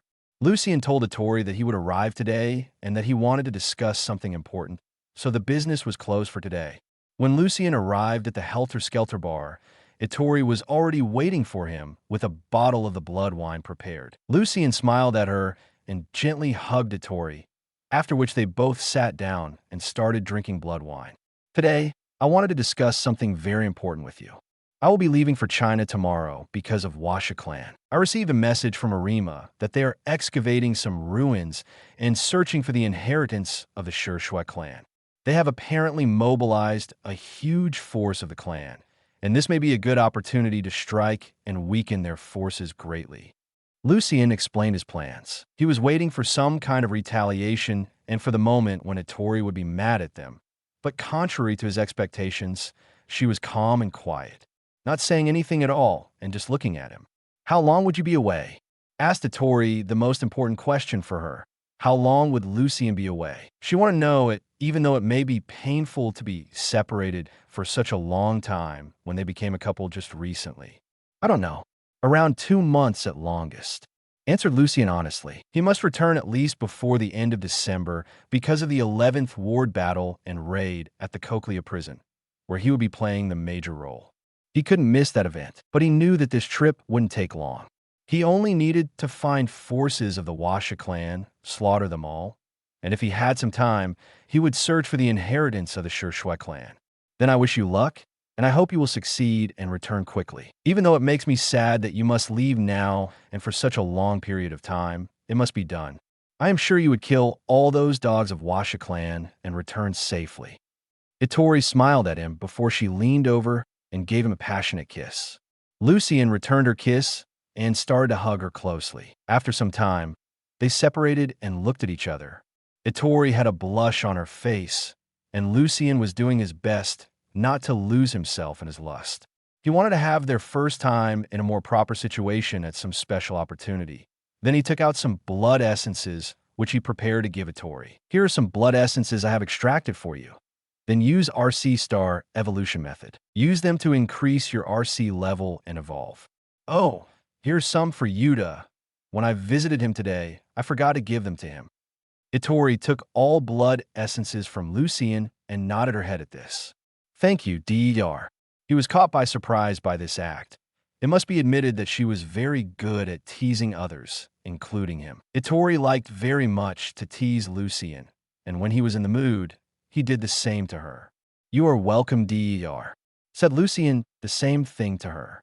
After spending some time with Ittori at the Helter Skelter bar, Lucien went to the 24th ward to tell this to Ito, because she was the final person whom Lucien needed to visit and tell this news. It didn't take much time to arrive in the 24th ward and find Ito. She was doing the same thing most of her time, lazing around and doing nothing at all. She would occasionally write some new novel or something. When Ito saw him, she ran to him and hugged him around the neck, and she was hanging on him like a koala. Lucien patted her head and gave her a kiss on her forehead. Then they both sat down, and Lucien started explaining the situation to her. "So would you be able to return by the time when the plan would start?" Ito was apparently very concerned about the fact that he was leaving. Mainly, if he couldn't return to the date of the 11th ward battle, it would affect their plans greatly. But he already did the great deed by arranging various supplies like weapons, ammunition, and other important things. "Yes, I should be able to return. I think I would be able to return around early to middle December of this year. I don't want to miss the chance to attack Conq, and beside me, who could stall Arima Kishu for long enough for all our forces to escape," stated Lucien, as aside from attacking and slaughtering every life in the Conq, he also had another objective. That was to stall Arima Kishu long enough for all ghouls to escape safely. Of course, they would be just playing around, as this won't fight to the death. They only needed to do enough damage and injuries to look like a real fight to the death. "That's good then. I would prepare everything we need at the 11th ward battle and Conq raid." Lucien nodded at this and then stood up and went away, but before that, Ito did the same thing as the last time when he went here. She came to him and gave him a passionate kiss. After they parted, Lucien returned to his mansion, and because he couldn't sleep, he started training in Rinkaku martial arts and then practiced telekinesis. The next day in the morning, Lucian stood before his mansion, with only one Hummer H3 that would be transporting him to the airport, where his private jet was already waiting for him. Lucian observed everything here and also talked a bit with Darkwalker about some things. He told him to help Aojirai Tree if the situation was very dire during the time when he would be away, and also talked about supplies and other things that would be needed for the 11th Ward battle and Cochlea raid. Chapter 55, Myths and Legends. History and future. Lucian was now sitting in his private jet that was flying to the location near the Kunlun Mountains. Because the flight would be a bit long and boring, he started to read some books, especially one book that described the Kunlun Mountains and some myths around them. Kunlun is originally the name of a mythical mountain believed to be a Taoist paradise. According to the legends, the first to visit this paradise was King Mu of the Zhou dynasty. He supposedly discovered there the Jade Palace of the Yellow Emperor, the mythical originator of Chinese culture, and met Shiwang Mu, the spirit mother of the West, usually called the Queen Mother of the West. Also, Kunlun or Kunlun Shan is an important symbol representing Axis Mundi and divinity. Axis Mundi is certain beliefs and philosophies, is the world's center or the connection between heaven and earth. As the celestial pole and geographic pole, it expresses a point of connection between sky and earth where the four compass directions meet. At this point, travel and correspondence are made between higher and lower realms, similar to the Kunlun Shan in China and Mount Fuji, Japan. Also, others like Mount Olympus or Mount Kailash. Of course, many more places are also regarded as Axis Mundi. Kunlun also has a lively bestiary as various more or less fantastic beasts and birds are described as present in its environs. The tiger or beings with tiger-like features are often associated with Kunlun since the tiger is symbolic of the West, as Kunlun is often associated with the Western Paradise. The flora of Kunlun and its environs is in keeping with the rest of its natural and supernatural qualities and includes the pearl and jade trees, the tree of immortality and tree grain, the last of which Mu was 40 feet in height and 5 spans in thickness. And lastly, Kunlun Mountain is a major scene of action in various myths and legends, where many important events happened. One of the most notable ones was the marriage of Enhua and Fuxi. Enhua is the mother goddess of Chinese mythology, the sister and wife of Fuxi. They were a sibling and also husband and wife. Fuxi was an ancient Chinese god who is said to have shown the ancient Chinese people how to domesticate animals. She is the creator of mankind and is also credited with repairing the Pillar of Heaven. Fuxi is her brother and husband, also credited with creating mankind. He was the first of the 3 sovereigns at the beginning of the Chinese dynastic period. He stopped reading and went to meditate a little to calm himself before the storm that was coming. He was aware the moment he arrived at the Kunlun Mountains that the fights would start and would only end by annihilating one party, either he or Washa clan and their lackeys. When Lucian arrived at the place, it was already around noon. He quickly exited his jet that landed in a private area near the Kunlun Mountains. He went to find his prearranged car was already prepared for him here. There weren't almost any people here, and it looked very abandoned place at first look. After a short time, he found a car, which was surprisingly a luxurious BMW limo in black color. It was parked in the same area as Lucian's jet landed. He got into the car, and then he drove to the Kunlun Mountains. Fortunately, his jet dropped him near the Kunlun Mountains, so he was at the location by car after 2 or 3 hours of driving. As he was driving, he also watched and admired the environment around him. The entire area was very nice, and it gave a feeling of nature and peace. He arrived at the location after 2 hours of driving at full speed. When he stepped out of the car, he admired the Kunlun Mountains as he had seen them now for the first time in his life. The mountains themselves were majestic and beautiful. They were actually snowed mountains because they were high above sea level. Lucian was clothed in his battle attire and also wore the hollow mask that Yuta made for him. Even though it was very cold here, and when he entered the mountains, it would be even more, he wasn't bothered by it. As a 4th star Ghoul, he could bear this cold relatively easily. Chapter 56, The Valley, the Kunlun Mountains, China. It was already 2 days after he entered the Kunlun Mountains. Nothing else than snow could be seen here. Lucien was currently walking through some paths, and he was literary, following his intuition in his pursuit of forces from the Washu clan. Even though it was very cold here because it was constantly snowing and the wind blowing, Lucien was fine. He was a 4-star ghoul that evolved with our C-star evolution method. So this kind of temperature was nothing to him at all. He walked through the passage and various mountain passages. Lucien walked through this passage for several hours until he saw that sky was darkening and the wind was getting stronger and colder. He knew that snowstorm was coming this way, and he must go to hide. He wondered how were able the forces of the Washu clan survive in such a hostile environment. But he thought they were better equipped and prepared for this situation than he was.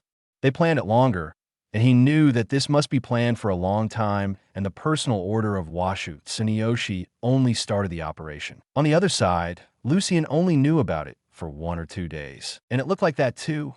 He was without any preparations, and so his only preparation was parting with Ittori, Ito, and Yuta. That's all. Maybe giving orders to Darkwalker and his bunch of mercenaries. He found himself a nice cave to wait till the snowstorm ended. Now the weather was much better as there wasn't any wind blowing or snow falling. Lucien smiled widely at this, and he proceeded to the deeper parts of the mountains. He wasn't going too fast as he was very cautious about this place. Nobody knows when could be some avalanche or another snowstorm. He could also step on the wrong spot and frozen ground under him would crack, and he could fall, who knows, whereas in some places the ground was just frozen snow and ice. As Lucien was going through this place slowly, it took him a week to arrive at the entrance to the inner parts of the Kunlun Mountains. The entrance itself was located in a valley, which was a relatively small one. When he saw the place, he noticed there were many people around. Lucien knew that Washu clan probably had some kind of camp here. With his telekinesis, he counted all people here. There were around 60 people here, which meant that this was supplying point and also sentry. Of the 65 here, 50 were mercenaries for sure because they were clothed like ones. Some were holding even assault rifles and were dressed in various types of clothing to keep them warm. Lucien knew that these people were just some weaklings at B rate, and maybe a few of them would be of A rate, but then there were precisely 10 people in pitch-black heavy leather long coats, which were similar to those coats which agents of Asuki are wearing. Though this was some kind of version of cold environments, apparently, these people were agents of Asuki as they were clothed in a similar fashion, and all of them had katanas hanging at their waists. And lastly, there were 5 middle-aged men in luxurious clothing, and all of them wore masks covering their faces, the same as the agents of Asuki. They also had katanas hanging at their waists. Lucien could feel from their auras that they should be stronger than those agents of V, and a small grin formed on his face. It was time to tint this pure white snow with some blood. Chapter 57. Blood and Snow. Now Lucien was thinking about the plan of how to deal with them all before they could report something to the higher-ups. However, even when they would report the attack to the higher-ups, it would solve nothing. The only thing achieved would be reinforcements sent here, and those would be composed of B-rated and A-rated ghoul mercenaries, which are like ants to Lucien with his telekinesis and Kagun daggers duo. Fortunately for him, those idiots were all gathered in one place. This was a huge mistake, and they would pay dearly for their stupidity. Lucien went closer to them. He was sneaking around because he didn't want to lose the moment of surprise when he would attack. When he was close enough, he started congealing Kagun daggers. Now he could congeal around 20 to 30 of them because of his higher RC level. When he congealed the Kagun daggers to the max, more concretely 36, he started to control them and chose targets. By making this surprise attack, he wanted to slaughter all those B-rated ants and weaker A-rated rats. When preparations for the ambush were done, with a simple thought, a bloody massacre started. All daggers shot towards predetermined targets with frightening speed, and blood was scattering in the air. But not only blood, but heads of some unfortunate mercenaries who couldn't even react properly were also flying in the air, with a shocked expression on the severed head as it was falling down on the snow, painting it in bloody crimson color. Those with greater luck would have only their throats cut. So it wasn't such humiliating death, thought Lucien. The entire dance of death and festival of blood took only 2 minutes. 2 minutes later, 50 mercenaries were reduced to 4, from whose 2 had severed entire arms and blood was spraying from the wounds, and 2 were relatively fine. Nothing really happened to those agents of Vasuki and those middle-aged men who were members of the Washa clan itself, as they weren't targets of this slaughter. Now that Lucien had cleared the field for the game, he could start the fight. Lucien turned on his Kakagon, his iris quickly turned red, and the scara turned pitch black with red veins across the eye and to the skin around the eye. His face was hidden under the hollow mask, and only his Kakagon was visible. He congealed several Kagun tails and rushed to the 4 mercenaries. He wanted to finish them as soon as possible, because then he would have more time to deal with troublesome members of the Vasuki and Washa clan. Because 2 of them were severely injured when Lucien appeared before them. Only 1 slash with a Kagun tail was enough to put them into eternity. Then he congealed Kagun katana and rushed at another close mercenary with lightning speed, and with 1 precise slash, he severed his head from his body as his blood sprayed the entire surrounding with blood. The same fate was of the last mercenary, as his head was also severed from his body, and Lucien watched it lifelessly fall onto the ground. Then he turned around and saw that those 10 agents of Vasuki and 5 Washa clan members had already taken battle stances and held their weapons. Some of them had their Kakagons turned on, which meant they were ghouls. All 5 middle-aged men from the Washa clan were ghouls, and only 3 agents of Vasuki were ghouls. The rest was probably half-humans. Lucien immediately entered Kakuja V1, as his left arm was covered in Kakuja armor, and his katana, which he was holding in his right hand, changed slightly. Now it looked more imposing and dangerous than before. "If you don't start, then forgive me," said Lucien, seeing that those 5 middle-aged men from the Washa clan weren't talkative ones, because they were standing in some kind of formation. Lucien wanted to forcefully breach it, as he was much stronger than them. He appeared before the agents who stood in the middle of that formation and slashed with his katana, aiming at his neck. The agent was probably one of the strongest agents of Vasuki here, because he was taking the central position of the formation. Their swords clashed, and sparks were in the air. As they clashed, the rest of the agents quickly surrounded them, and 2 were already preparing to attack Lucien from behind. Lucien only smiled at this, and shortly after those 2 agents were close enough, a red Kagun tail materialized from his back and attacked those 2 agents, tearing them apart. This was the beauty of a permanent Kagun tail. He couldn't use the normal Kagun tails during the Kakuja state, but the permanent Kagun tail could still be used. Then he used his tail to attack the agent before him, killing him in an instant because he couldn't react. After that, Lucien jumped and performed a flip backward and swiftly escaped the encirclement of his enemies. With a wide smile, he looked at all agents of Vasuki and members of the Washa clan before him. Only a shame that they can't see his smile because he wore the mask. So the elite agents of Vasuki amount only to this. TS, TS, TS, pure disappointment. I thought your elite hunting dogs would be stronger, Washa clan, complained Lucien about the weak power of his opponents. Because he managed to kill the 3 of them in such a short time, it clearly showed his far superior power and their weakness. Even though the faces of V agents remained unchanged and indifferent, deep inside, they knew the situation was bad. Very bad. The same goes for the 5 middle-aged men of the Washa clan. They also knew that this was a dead end and nobody would save them. Elders and Grand Elder were deep inside the Kunlun Mountains, and they won't be sending reinforcements for them. "What do you want, Aeon?" asked one of 5 middle-aged men of the Washa clan, because all 5 of them were clothed in the same clothing. Also, they wore the same masks. It was rather hard to know who was who from the outer perspective. Many things, but now I want only one thing," Lucien said, while he took a battle stance and gripped his katana strongly. Then he looked at the agents of Vasuki and those members of the Washa clan. "To paint this snow with your blood." Chapter 58. In the past white, present is red. After 2 more exchanges, Lucien managed to reduce numbers to only 3 agents of Vasuki remaining alive, together with 5 middle-aged men from the Washa clan. Agents of Vasuki weren't especially strong individuals, and he could kill easily either with his katana or tail. Those 5 middle-aged men were more troublesome because all of them had perfect coordination and were good at group attacks. Another point was that they weren't attacking him and were just observers. He knew they were searching for a weak spot in his combat style and for an appropriate opportunity for an ambush attack. Still, Lucien let them be, as he was now focused on killing agents of Asuki, because they were much weaker than members of the Washa clan, apparently. Lucien rushed at their formation again, and with the jump he slashed one of the agents, sending him flying away with his tail. Death. One down, only 2 more to go.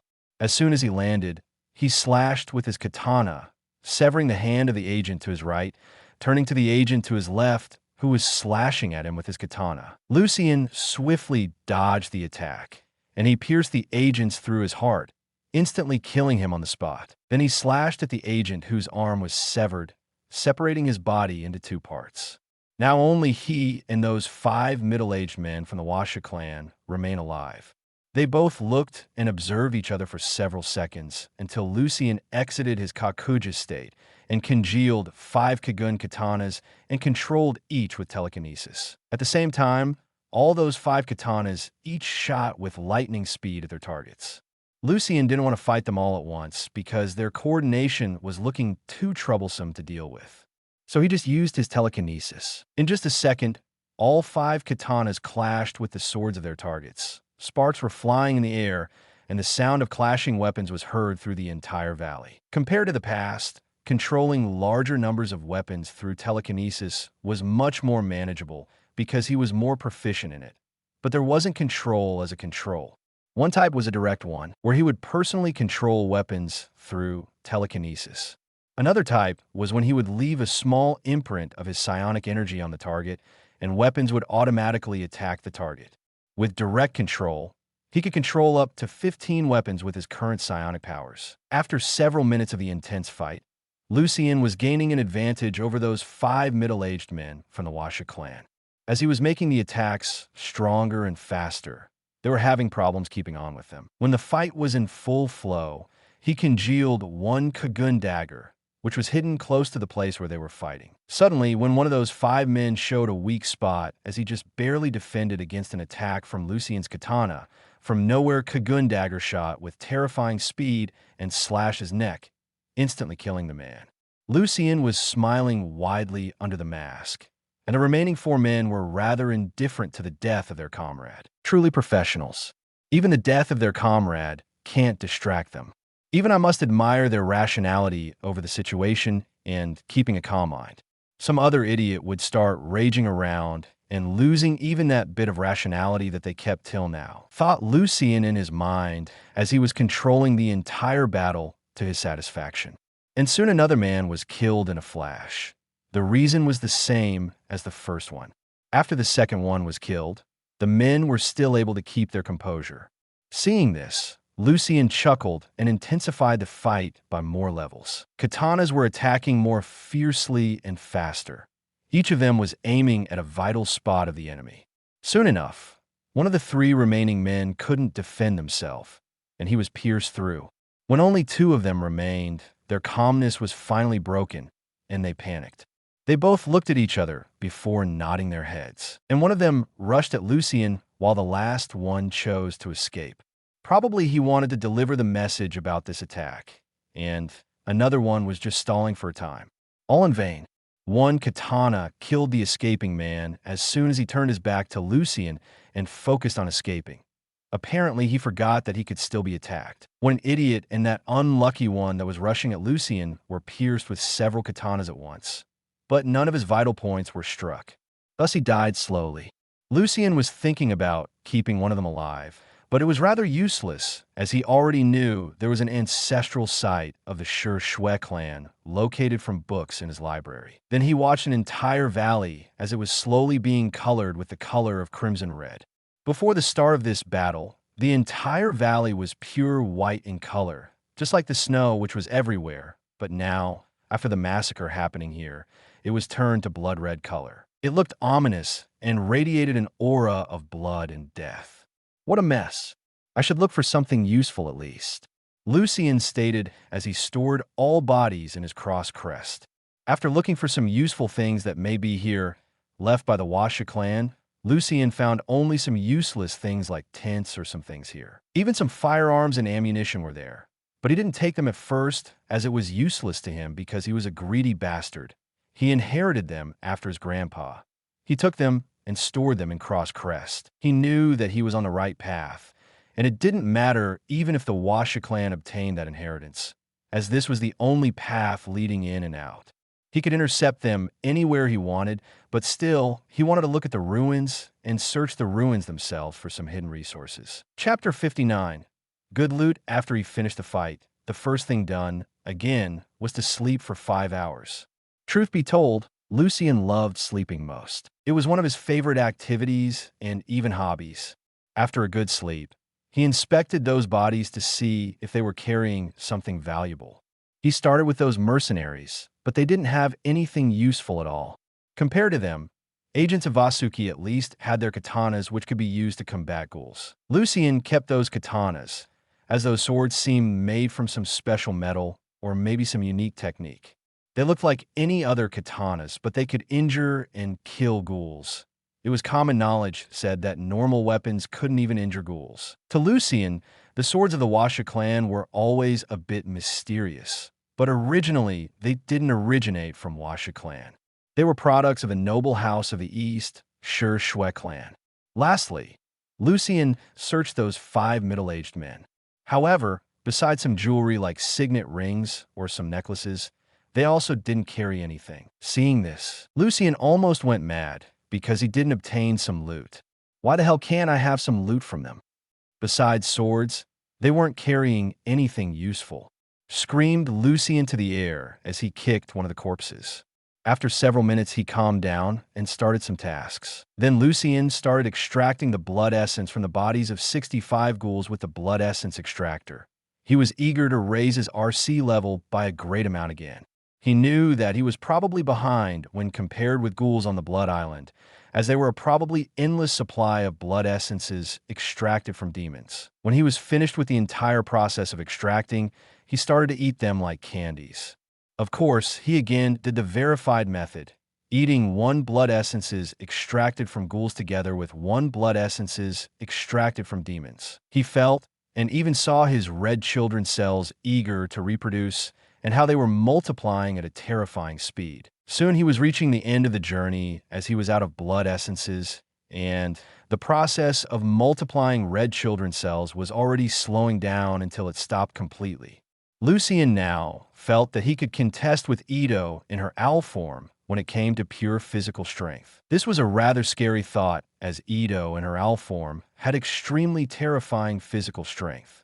He achieved the RC level of 57,564, soon to be reaching the threshold of 75,000, and that meant evolution to the 4th star. Name: Lucien Etra's Dai Aeon Race. Ghoul RC type. Rinkaku RC level. 57,564 unique state. Kakuja V4, Kakuja V1.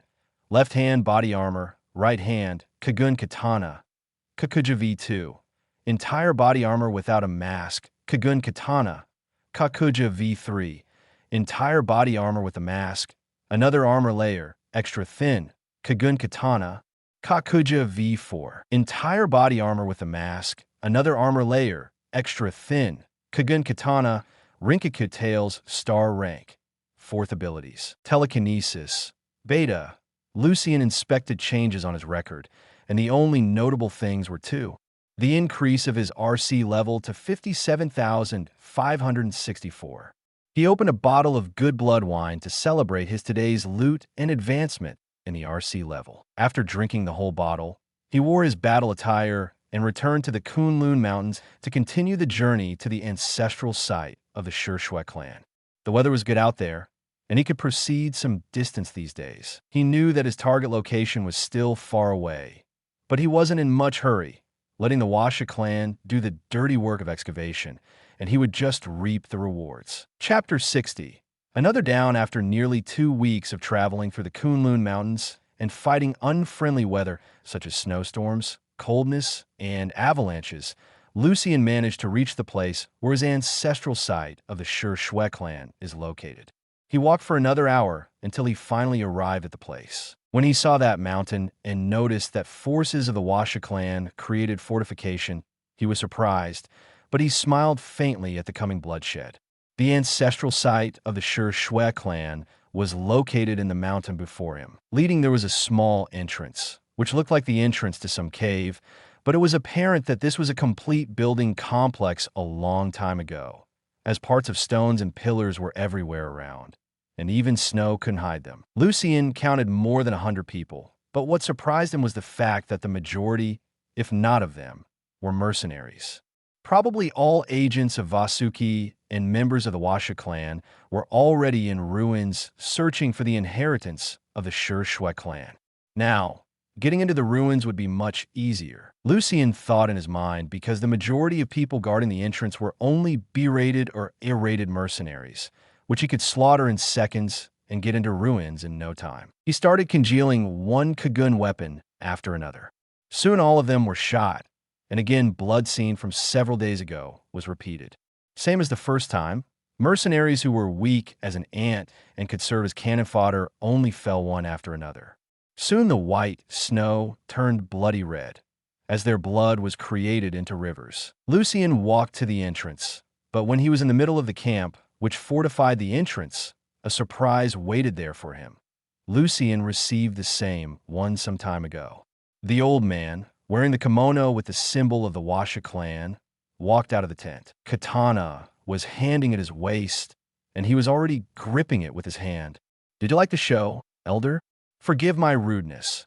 My name is Lucien Etras de Aeon, heir of the Etras de Aeon house." Lucien introduced himself with a low bow to the old man as a way of a formal greeting. The elder from the Washa clan looked at him indifferently and scanned him from toe to head. "My name is Washut Sanyashi, elder of the Washa clan."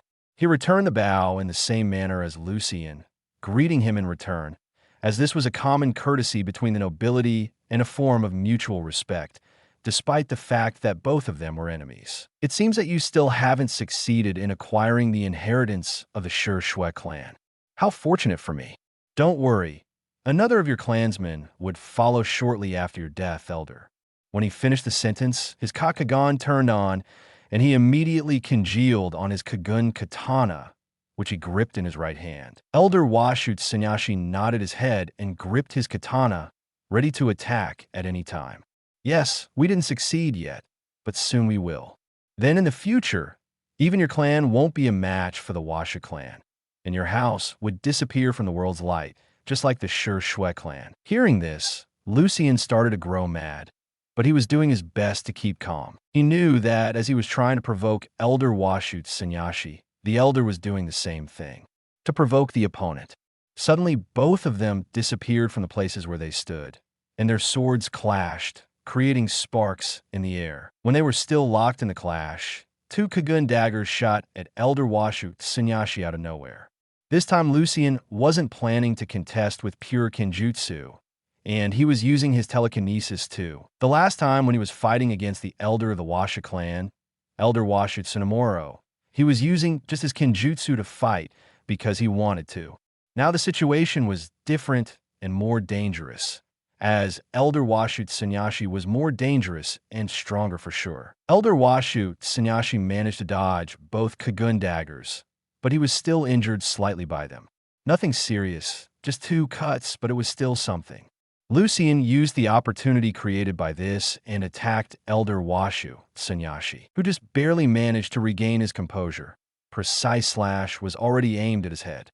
Unfortunately, Lucien's attack was blocked by the elder. However, Lucien used this, and as Elder Washut Sanyashi was blocking Lucien's attack, he kicked him from his full strength, sending him flying several meters. Lucien followed Elder Washut Sanyashi, and with one precise attack, which wasn't blocked properly by the elder, Lucien pierced his shoulder through.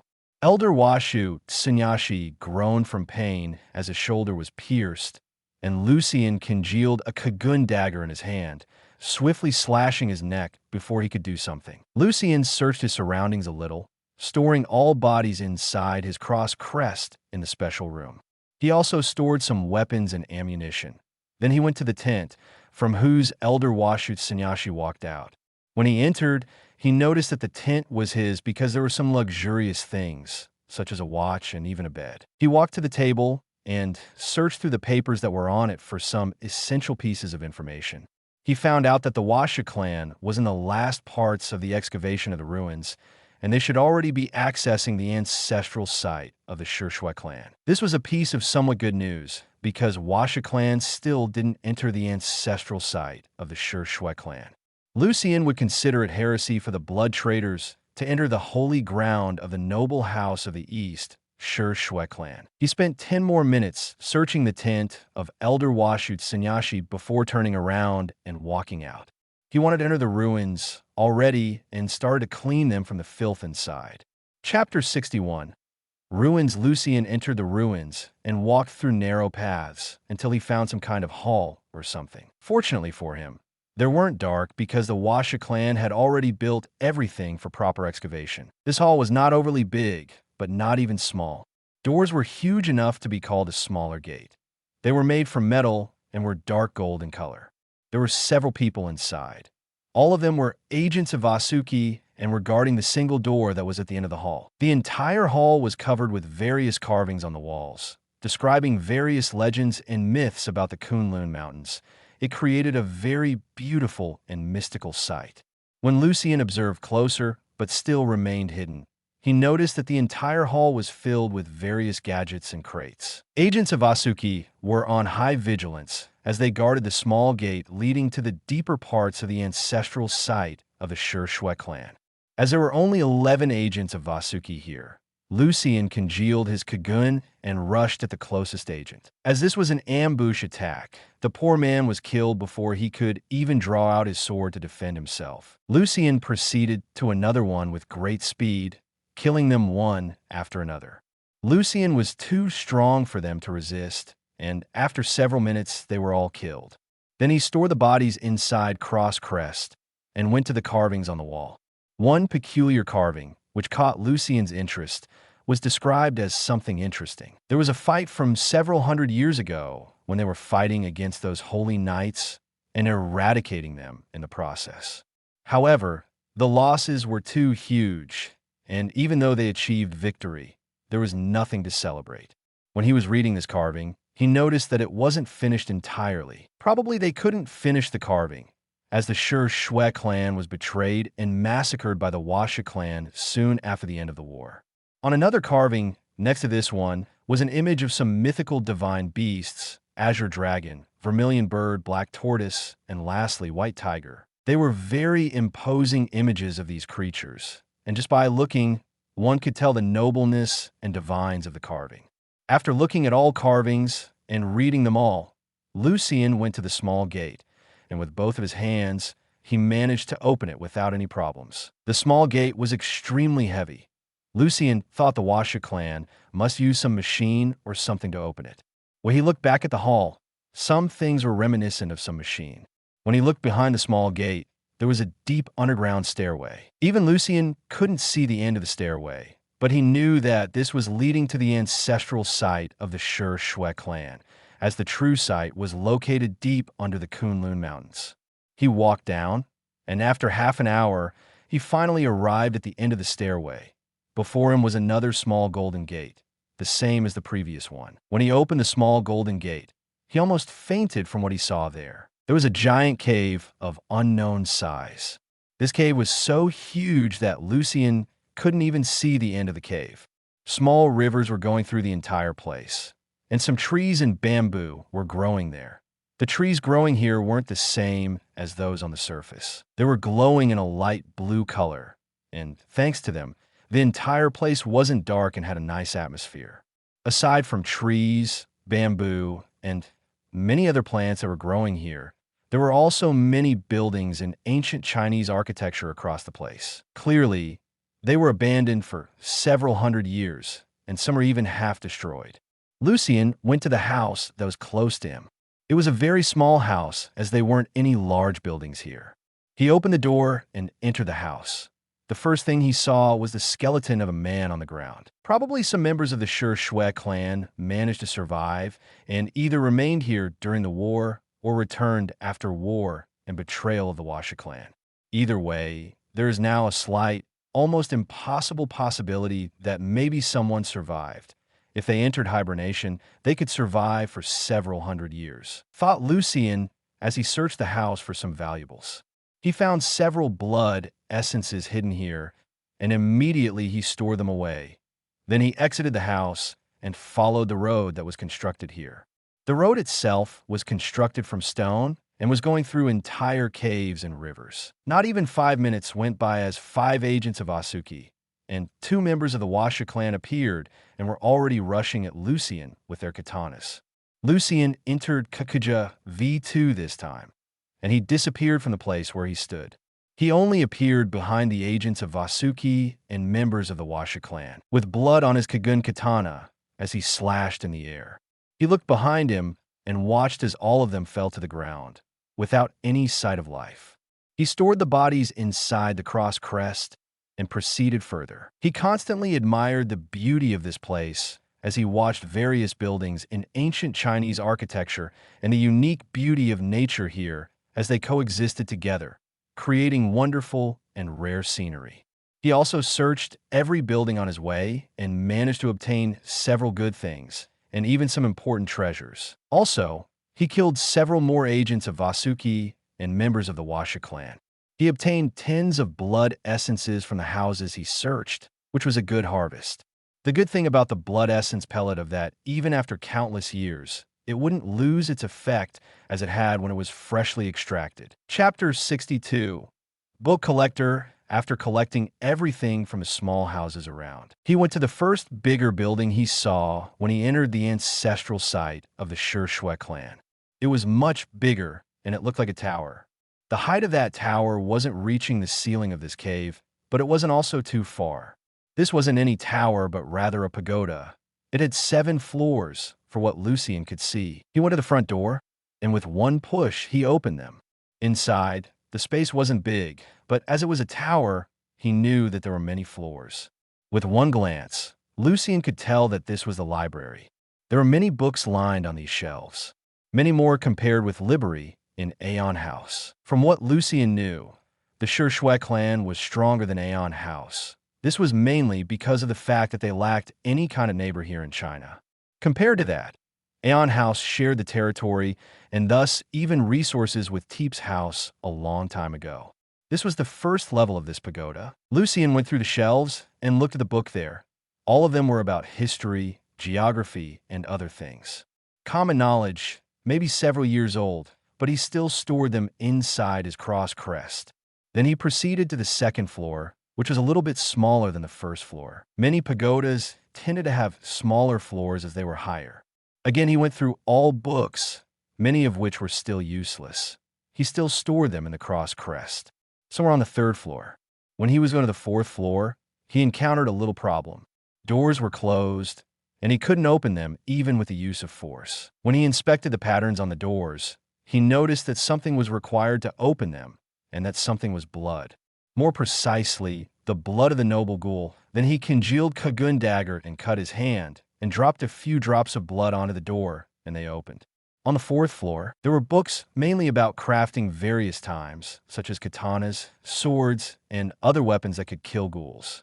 Also, there were books about processing Kagun and Kakahu and creating weapons from them. He was delighted with these books as he stored them in the cross crest. The 5th floor was the same as the 4th floor. Doors required some of his blood to open, and he entered the 5th floor with great haste. As the floors were getting smaller and smaller, this was significantly smaller compared to the 1st floor. There were only a few bookshelves here. This floor had books about the usage of hidden weapons. Even though Lucien himself wasn't the type to use hidden weapons, they would find their use. The 6th floor had only 5 bookshelves totally, and all of these books were about martial arts, acupuncture points, meridians, and sword arts. He was very eager to go through all those books about sword art right now, but sadly, it wasn't the right time now. And finally, the 7th floor. It was empty. Nothing was there besides one thick book that Lucien couldn't even open.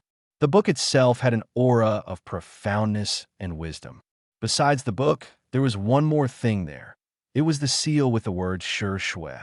Lucien was shocked to see it, because he knew what it represented. It was key. key where the most precious thing of two clans was located, their royal blood pond. Lucien didn't know much about royal blood pond. Only one thing: it was found during ancient times in the form of blood crystals. Exactly 2 crystals were found. One of the crystals was kept by the Shui clan, and another one was kept by the Aeon house. The crystal itself was generating blood, and that blood could be used to boost the bloodline of Ghoul King. It was usually fed to the babies when they were born to make their bloodline stronger and gain resistance against their natural weakness. Legend told one could evolve into Ghoul King if he had luck. When the seal is here, that means even their sacred blood pond must also be here. Even if the Washa clan found this, without the blood of noble Ghoul, they can't open it even with the key. Lucien stated in a low voice as he stored both the book and seal of the Shui way. Then he exited the pagoda and continued searching through houses. He found some armory, but there weren't many useful things besides a few katanas and spears that numbered around 100 or so. Apparently, all weapons were used during the war and destroyed. After walking for some time, he finally knew that he was nearing his target. This was because there were several agents of Vasuki guarding the road and preparing to attack Lucien the moment they saw him. He only smiled at this and congealed 2 Kagun spears. Controlled through telekinesis, he killed them all in one hit. All of them were pierced without any kind of resistance. After storing their bodies and looking in the distance, he finally found his target. Giant walls were around the entire place, towering in a height, made from well-sculpted stone and with several guarding towers. The bad thing about that was that many people were standing at the walls and before the gate. As Lucien observed the area, there were too many people there. Just on the walls and at the gate, he could count more than 100 people, whose majority were from Vasuki and some were members of the Washa clan. Final battle of this expedition is coming. Maybe I should use that swords and spears obtained from armory as a long-distance attack to reduce numbers, thought Lucien as he was planning how to attack. Chapter 63. Fortress Down. Lucien took out all weapons he obtained from the armory when he was searching for them. Altogether, he had around 140 various weapons, mainly katanas, spears, and halberds.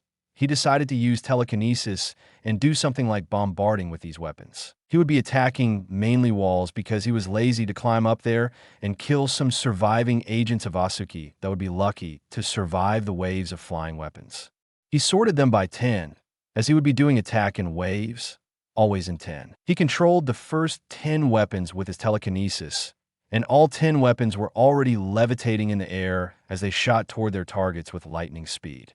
As nobody could predict an attack in the current situation, even though they were aware of the fact that they had lost contact with many of their people. A huge clamor was suddenly heard out of nowhere as the weapons hit their targets and killed several agents of Vasuki in one go. All of them were pierced through like nothing, without any resistance, without a chance to fight back. Dust was in the air, and nobody could see anything. Even what was before them was completely blank. When the dust was falling down, another salve of 10 flying weapons came by after several seconds. It was killing everything in its path, and even some parts of the walls were destroyed in the process. Then another wave came, this time aimed at the gate, which was guarded by several agents of Vasuki, who were already trying to hide somewhere. Sadly, attacks from a combination of telekinesis and those weapons forged by the Shui clan were too destructive and strong. Then the 4th wave came, and the 5th one came. When the 6th wave passed, nothing living could be found at the walls or around them. But Lucien didn't stop here and continued to attack the fortification with full power telekinesis. He could still do 8 more rounds of attacking, so he couldn't miss the chance. With another wave of ferocious attack aimed at the gate, the powerful telekinesis and weapon attack destroyed the entire gate. Now Lucien used his telekinesis to scan the area and found that almost half of the people inside that fortification were already dead. He noticed that he couldn't use the bombarding strategy to kill more of them, so he exited his place and went to the fortification. All those weapons were hovering around him, protecting Lucien if something attacked him. Of course, he could use them to attack with a simple thought when he found an opportunity. When he entered the place, he was in some kind of courtyard. it couldn't be called a small one, but a big one either. Lucien also saw the entrance that was leading to his target, but he needed to deal with his enemies first. Thus, he sent half of his weapons to attack all agents of Vasuki and members of the Washa clan. As the flying speed of these weapons, controlled through telekinesis, was very fast, soon the majority of people were killed instantly. Then he started collecting the corpses of killed people and killing those who managed to survive by chance. Surprisingly, only 3 people managed to survive his terrifying attack this time. However, as they were injured heavily, they couldn't even resist any kind of attack. Lucien quickly stored all those bodies inside his cross crest and then searched the entire area. He was searching for the place every time he visited it the first time because he wanted to find something useful. Besides obtaining more than 100-something bodies of Vasuki agents and Washa clan members, he also managed to retrieve the majority of weapons that were used in the attacks. He was amazed when he saw that none of them were really damaged. True enough, these weapons were forged by the Shui clan during their peak era. All of them were masterpieces of their own, so it was rather normal that they weren't damaged even from all of this. On top of that,